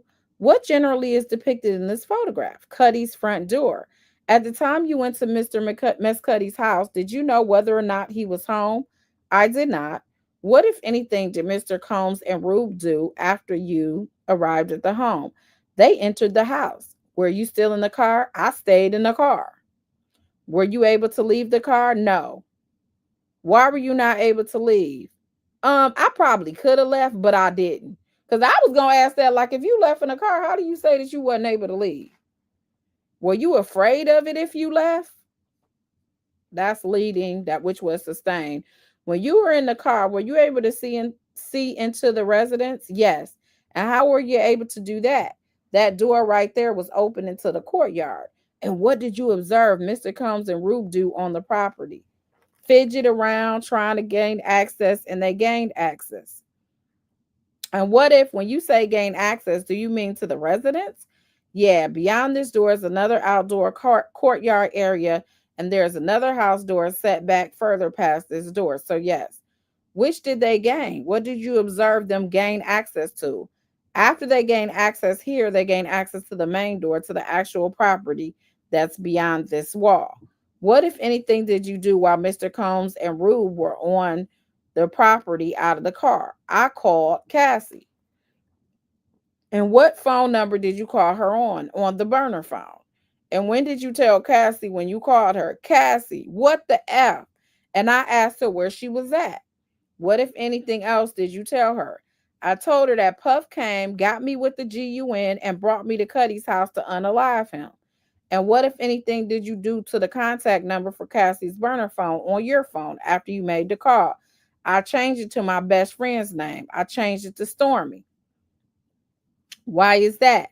I wasn't thinking very smart, but I just didn't want it to stay as Cassie's backup phone. I don't want him to know it was Cassie's phone. Who did you not want to know? Puff. And when you were speaking with Miss Ventura on the phone, did you hear anyone else on the phone? Yes. Who did you hear? I could hear yelling in the background. What did you hear? I heard someone say, he's in my house. And I said, who is that? She said, Scott. And I could hear him running out. And I said, Cassie, stop him. He's going to come get himself unalive. And she was like, I can't. Did Mr. Combs return from the house to the vehicle after that call? He did. And what, if anything, did he do when he returned to the car? He said, who are you talking to? What did he do next? He asked to see my phone. Did you give him the phone? I did. And what happened next? He called back the last number I was speaking to. Was that Miss Ventura's burner phone? It was. And what did he say when he called back that number? He said, biatch, what the F is this number? And how, if at all, did Mr. Combs react to Cassie having, or Miss Ventura having, a new number? He was livid, more so than already. What, if anything, happened after Mr. Combs spoke with Miss Ventura on the phone? We heard a very fast-moving engine coming up the hill. What happened next? Out of the corner of my eye, I see that it was Cuddy. Puff looked at my face. I guess I gave him a visual cue that it was him. And he goes, there's that ninja right there. What happened next? Cuddy pulled up next to the Cadillac Escalade, came to a complete stop, looked, and then took off and sped up the hill. Puff and Rube jumped in the car, and we started chasing him. How long was this chase? It felt like forever, but couldn't have been longer than a minute.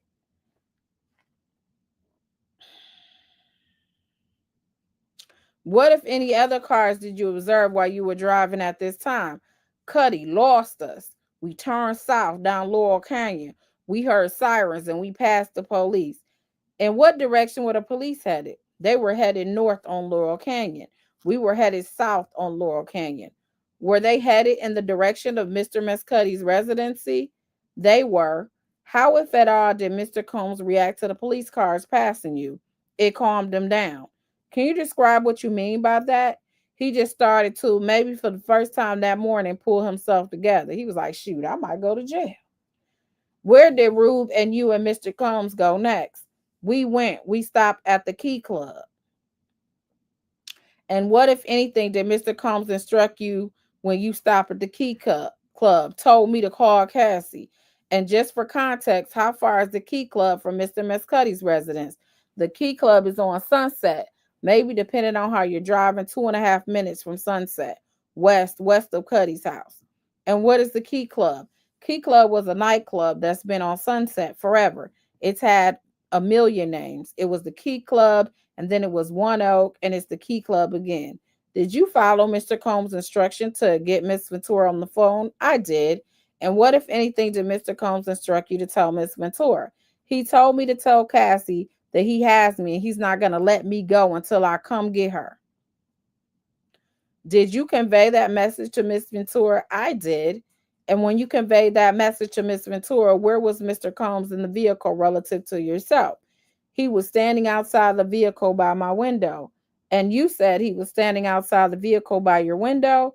Was he able to hear the discussion? Yes. Did you remain in the vehicle or did you exit the vehicle at this point? I sat in the vehicle. And why did you stay in the vehicle? Because we were just stopping to make the call and then continuing on. He was the only person that got out. Rube didn't get out either. How did Miss Ventura respond when you told her Mr. Combs' message that I believe you said he has you and that, well, I don't want, maybe you can say, I don't want to mischaracterize your, he has me. He won't let me go until I come get you. To which Cassie said, the court said, hold on, let's get the question. What did Miss Ventura respond?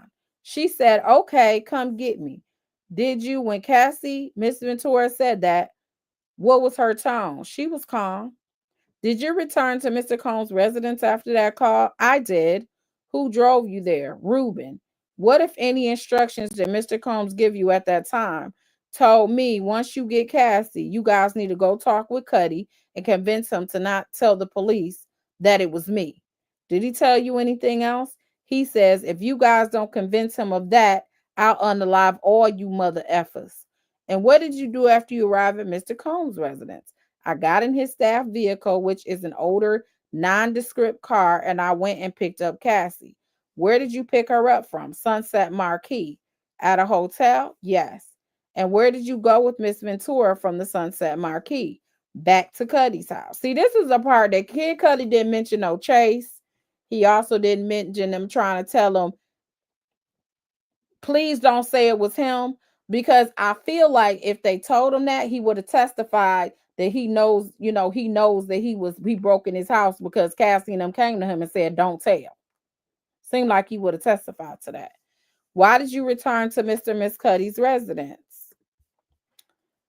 Because we needed to talk to him. We need to make sure that he wasn't going to make a police report about Puff. What, if anything, did you convey to Mr. and Miss Cuddy and Miss Ventura about what had happened earlier that day? I had just kind of recounted the morning and let them know what had happened until I got with them. And they did the same. We all kind of told each other what had happened that morning while we were sitting there smoking weed, trying to get our spines together to go. What did you tell them had happened to you this morning? I told them they came to my house with a GUN and told me that I had to go with them to unalive Cuddy. And who is the him in that sentence? Puff. What, if anything, did you inform Mr. and Miss Cuddy and Miss Ventura about what Mr. Combs had told you? I let them know that he said, and I said, if you tell on him, he's going to hurt us all. What was Miss Ventura's reaction when you said that? Do you really think he will? What was Mr. and Miss Cuddy's reaction, if you recall? So then there's an objection to hearsay. What was Mr. and Miss Cuddy's appearance after you informed him of that? Mind blown. Psh. So there was an objection. Jury was told to disregard. What did you do with Miss Ventura next? She and I went back to Puff's house. And approximately what time of day is it now? Maybe 11, maybe 11:30, somewhere around there. It started early. So then they put up another exhibit, and then they put up Puff's rental apartment on Beverly Crest. Is that where he was living in 2011? It is. Who was present in the house when you and Miss Ventura arrived? Puff and Rube. Can you just indicate for the jury where you entered the house? This visual is the back of the house. We entered on the front side of the top level of the house into the vestibule. So did you enter through the vestibule at the top of the house? Yes. So they took that down. What happened after you and Miss Ventura entered the vestibule of the house? Puff was standing there in a robe and his underwear, and he immediately began kicking Cassie. Can you describe how Mr. Combs was kicking Miss Ventura? 100% full force in her legs to begin with. She was facing him to start, and he kicked her in like the thigh of her leg, and he kept kicking her. He never used his hands. And you said he kept kicking her? Was he kicking her more than once? Yes. He repeatedly kicked her, and she just kept, each kick, she would crouch into more and more of a fetal position. And as Miss Ventura was crouching more and more into a fetal position, can you describe where she was physically located? Outside. By now, we were in the courtyard of the home, just outside of the vestibule. Every time she kicked, she moved back. Every time she got kicked, she moved back. And approximately how far back did Miss Ventura get moved back from the kicks? Couple steps each time. And in total, all the way to the street. Approximately how far is that? Maybe 20 feet. And you said that Miss Ventura kept crouching further into the fetal position. Is that correct? Yes. And by the time she reached the street, can you describe what her body looked like? She was all the way on the ground in full fetal position. What was Mr. Combs doing to Miss Ventura on the street when she was on the ground in a full fetal? She wasn't doing anything. She was crying silently. What, if anything, was Mr. Combs doing to her? Kicking her? Where was he kicking her when she was on the ground? Her back? Anywhere else? It was her backside. She was here. So whatever was revealed, what was ever off the ground side, he was kicking her. How far were you from Miss Ventura while this was happening? No more than 5 feet. Was Rube present? He was. And how far was he from Miss Ventura? No more than 5 feet. What, if anything, did Mr. Combs tell you why he was kicking Miss Ventura? He said, if I jump in, he's going to F me up too. Did you intervene? I did not. Why not? I had never seen him do that. And I was in shock. And my heart was breaking for seeing her get hit like that. So there was an objection. And the court told him to move on. You testified, Miss Clark, that Rube was also present and close to Miss Ventura when this was happening. Is that right? Yeah. What, if anything, did Rube do to intervene? Absolutely nothing. Who, if anyone, did you contact before you observed that? Rube was not intervening. I called D-Rock. And what did you tell D-Rock? I said, tell your brother to stop him. And when you say him, who are you referring to? Puff. What did you explain to D-Rock was happening? That he was kicking the ish out of Cassie. And when you say him, who are you referring to? Puff. Did you contact anyone else aside from D-Rock? I did. Who did you contact? Paul. Why did you contact Paul? I didn't see Rube's phone ringing. Was Mr. Alford D-Rock and Rube's supervisor? He was. And what did you inform Mr. Alford? Same thing. I said, Paul, he's kicking the ish out of her. Help her. How did Mr. Alford respond? I'll handle it. And while you were there, did you ever observe Rube intervening? Never. What, if anything, did Mr. Combs tell you after you made these calls? He said, matter of fact, you get the F out of my house. Did you leave his house on foot? I walked. Yep. I was like, I'm going to get the stepping. I walked. Why did you leave on foot? They had taken me from my home. I had no vehicle. After you left, do you know if the beating or do you know if Mr. Combs continued to kick Miss Ventura? Court said, move on. After you left the property, were you still able to hear what was going on? I could. And what did you hear? How far were you from the home? I started getting feet away. Feet away? Feet away? Okay. Were you still able to see Miss Ventura at that point? Yes. I could see her until I hit the bend. It's a mountain ring. So once you get out of view, when you turn the corner, she's out of view. And were you also able to hear her? No. You were not able to hear her? Were you able to see her? No. Let me clarify. I think I've asked some confusing questions now. Basically, she ain't saying what she thought she was going to say. When you were leaving the property, were you able to see Miss Ventura until you turned the bend on the street? I was able to see her. She was still on the ground, yes. And while she was still on the ground, while you were walking away, what was happening? He was still kicking her. Who is he? Puff was still kicking her. Who, if anyone, did you call when you left the property? Regina Ventura. Who is Miss Ventura? Cassie's mom. And what, if anything, did you inform Miss Ventura? I told her mom, I say, he's beating the ish out of your daughter. I'm in over my head. Please help her. I can't call the police, but you can. Please help her. She said, I'll handle it. And we hung up. After that call, Miss Clark, did you call the police? I did not. Why didn't you call the police? The mission of the day was to get Cuddy not to involve the police. So that was certainly counterintuitive. And later that day, did you see Miss Ventura again? I did.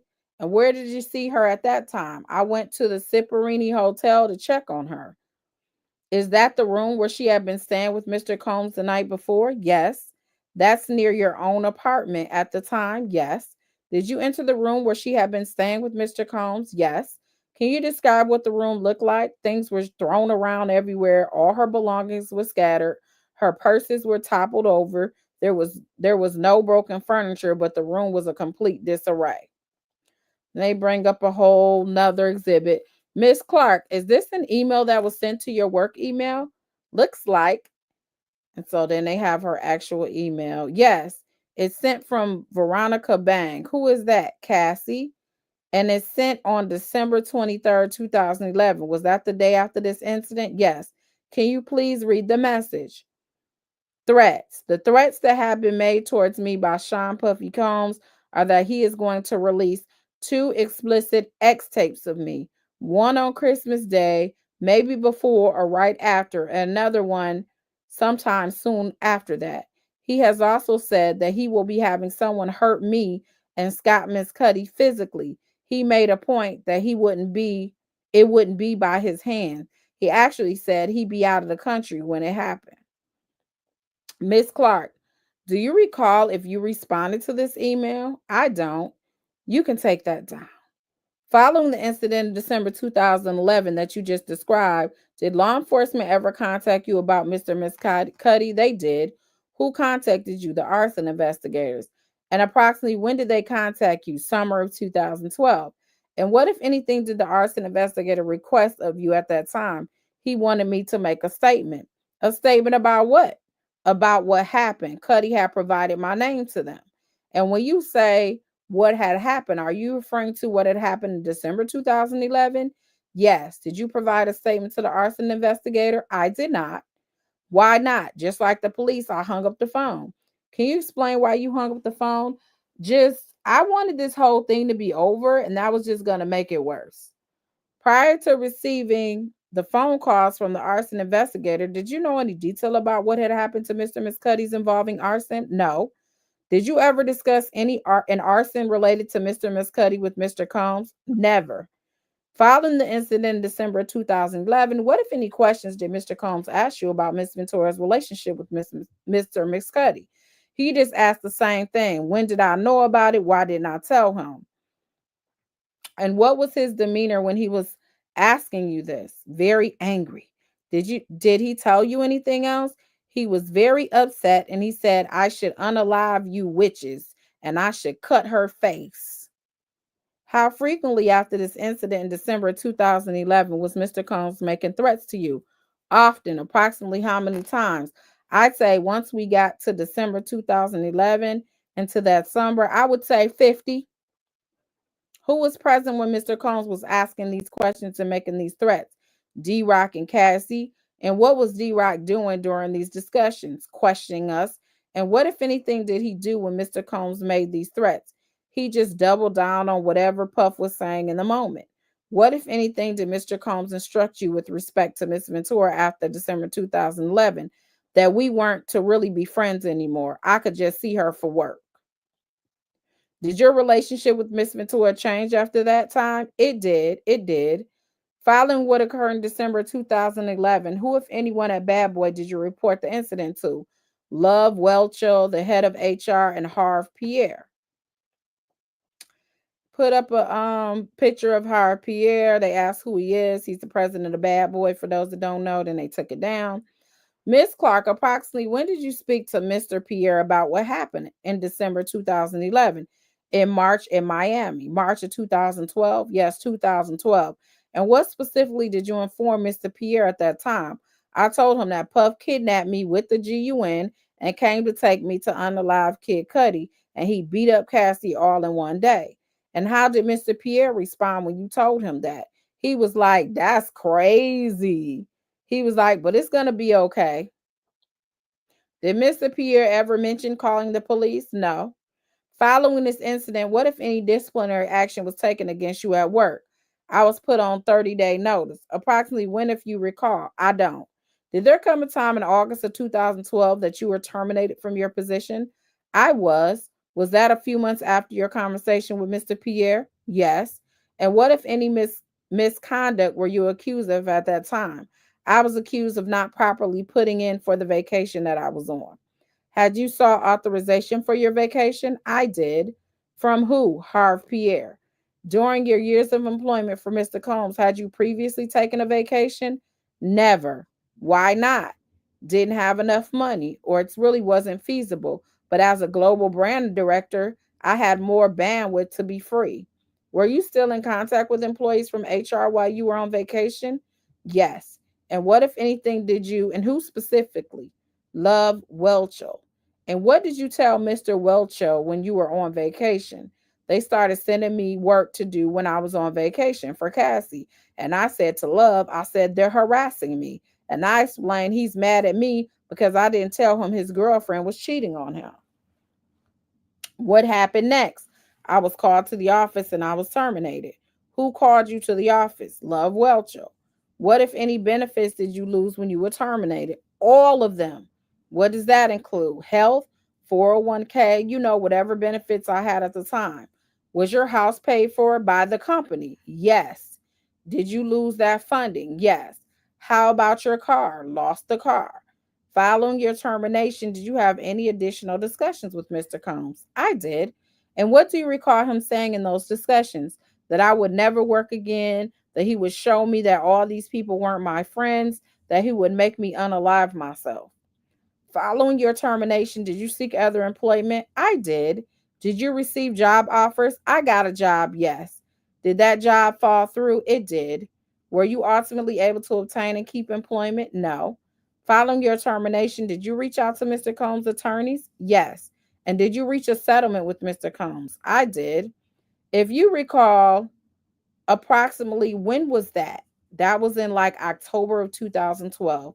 And was that based on allegations of wrongful termination? It was based on, yes, wrongful termination. Under the terms of the agreement, approximately how much were you paid for? So there was an objection. And so they approached. Let me see what y'all saying. You said it sounds like the mob. They actually had a 401k.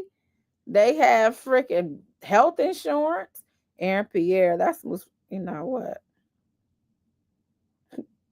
Aaron Pierre, that's Mufasa. That's me. Okay, I have to look that. Ray says so he threatened X tape leaks for her and for Mia, but Mia says she knew he was lying because she never made one. I wonder, is that a bluff of his? And Cassie had him on her phone, according to the stylist. She was the one with the dang on with the videos. And that's who the government found the videos were with Cassie. Random question to the chat. Do people still type these transcripts or they have some type of...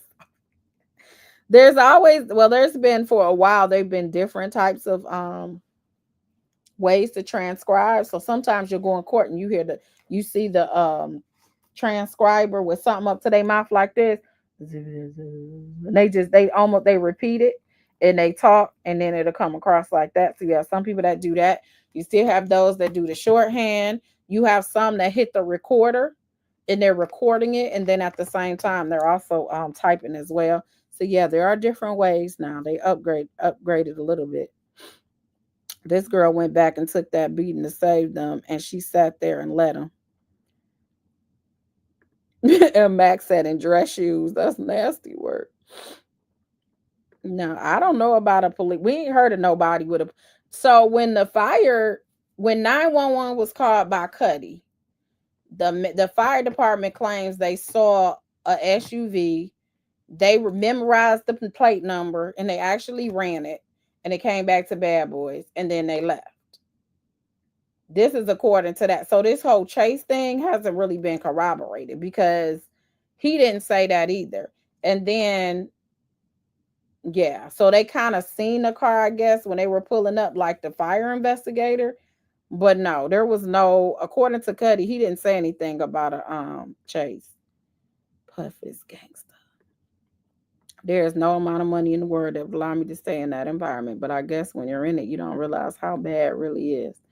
I believe her testimony, but I see it as only being a sliver of the whole truth. No, it does not sound like Kid Cudi's version. Did she explain how her DNA was found at the scene? I missed something. I don't, the DNA thing, I don't really know. if there was DNA. We know it was a female DNA, but whose it was, I don't know if that has been established. Child, and you still was looking to work with him again? She was. This sound. I told Tyler Perry he better get his pen up. And Max said this sound like a scene of Fast and Furious. It's like, to the left, we cut the corner. And Diddy they was like next to each other. That is how Fast and Furious is. You next to each other at the light and you like, and you just create a race like people do when you got fast cars. They just automatically try to race you. You like, I'm just driving, okay? My car faster than yours, but I'm just driving right now. I use CAD dictation, computer aided dictation. It was software to write for the computer. They have software now when we do our depositions that it's a lot of attorneys now. They have their own computers with their software in it that will dictate it, but you still need a certified transcriber. But when you're trying to attach it to like your motions or pleadings or trying to use it in court. Okay. How much before this direct? Good gosh. Miss Steiner, I take it that you're almost done with your examination. I am. And then we'll take a short break and come back. Okay, so there's an objection because we ain't doing no. We'll do cross tomorrow. Okay. Miss Clark, aside from the settlement agreement, have you received any compensation from Mr. Combs in connection with your termination? No. Do you have any pending civil litigation against him? I do not. Did you briefly return to work for Mr. Combs after this? I did. When was that? 2016. And why did you return to work for him at that time? I wanted to try to get my life back. Were you able to obtain other work? No. What was your role in 2016? Creative director for Cassandra Ventura. And what was your job responsibilities as Miss Ventura's creative director? She had a new record deal with Epic. It was once again to try to figure out how to maximize her, figure out a new look, a new direction to accompany the music she was working on. Who did you report to? Sean Combs. And who, if anyone, provided approval to Miss Ventura's projects? Sean Combs. And what projects? I mean, he did own the label. I'm not understanding this line of questioning. Yes, the label does not just let you go out and do what you want to do. You got to get approval. That's how the industry goes. And what projects of Miss Ventura's required approval by Mr. Combs? All of them. Can you describe what they might include? Oh, many movies, video shoots, photo shoots, red carpet looks, schedule, what day we are, soup to nuts. We needed to get approval for our movement as it related to Cassie. Based on your observation of Miss Ventura during this period, what, if any, changes did you notice in her drug use? She was much worse off. Was there an increase in her drug use? Absolutely. Was she still dating Mr. Combs during this period? She was. And when did you leave this position? 2018. And is that the last time you worked with Miss Ventura? Yes. I want to direct your attention finally to December of 2023. Yes. So it sounds like she left when Cassie was gone, and I guess decided to, when she didn't want to deal with Puffy no more, when Puffy decided to say on the Instagram that Kim was his soulmate. That took her over the edge, where Cassie was like, I'm done. Put a fork in me. And that's when she actually, I guess, became monogamous with her now husband. And in less than a year after that, they got married and they started, having kids and all that good stuff. So now they're going to December 2023. Yes. So remember, November 2023, I think, is when Cassie's lawsuit came out. So they're at December 2023. Did there come a time when you retained an attorney in connection with your prior employment for Mr. Combs? Yes. Why did you retain an attorney at that time? I was upset about Cassie's civil complaint. Did her complaint reference you? Not at all. It traumatized me. Because it did not reference you, is that what you're referring to? She did not mention me at all. Did there later come a time when you met with Mr. Combs' attorneys in April of 2024? I did. And during that meeting, did you inform what did you inform Mr. Combs' attorneys? That I wanted my life back. And did you discuss what had occurred during December of 2011? I did. And what did you inform his attorneys? I told them that he kidnapped me and I went through the events of the day. So in 2023, which was years after, so all of this happened in December 2011, this kidnapping. She leaves in like 2012. She gets terminated. She comes back in 2016ish to work with Cassie. She gets terminated or she leaves in 2018, whatever happened. They work until 2018. Then you decide to get an attorney after Cassie's lawsuit and everybody else's lawsuits.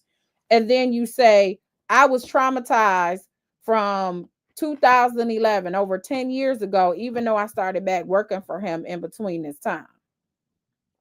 So she says she wants her life back.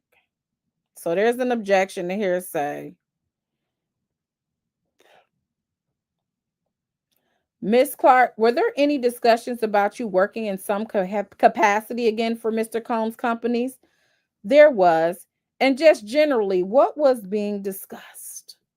Like what it would look like if I came in as chief of staff, got him up out of there, put him in rehab so that somebody that was around in the inception of a lot of his business deals would be back in place. Did you hear from Mr. Combs' attorneys again? No. When is the last time, Miss Clark, that you communicated with Miss Ventura?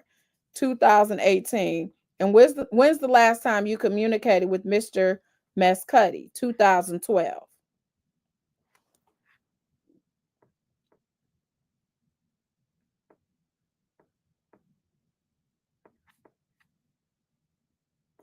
Okay, so that's the end, and then they get into cross-examination. So she was traumatized for no mention, or I don't know what she's saying. She maybe because the lawsuit mentioned Kid Cudi.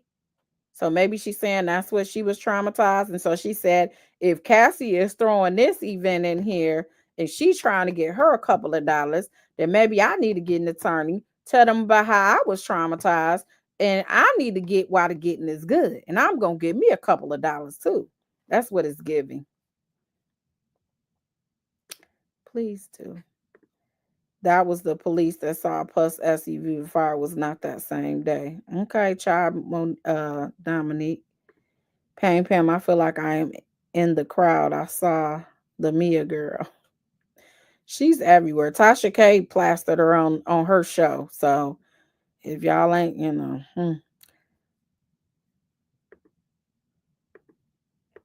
All right. So anyways, y'all, we'll probably be back on tomorrow. Thank you, pretty girl, for becoming a member. I appreciate that. Thank y'all for rocking with me for 3.5 hours. We'll go to cross on tomorrow. Will the cross dismantle Capricorn's arguments? I guess we'll see in the morning. Let's not forget he was out here doing all this with split pants, showing his drawers.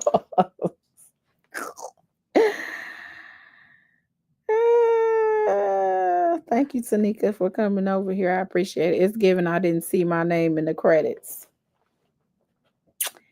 Well, Tiffany, and it is, and that's what I'm saying. Even though it's a lot to read the transcript, and I like, and I do, and I enjoy doing the Twitters because it's happening almost real time. So it's like they're in court. There's people that's in court taking notes, but the ones on the outside, that's our way to be able to get what's going on in the court.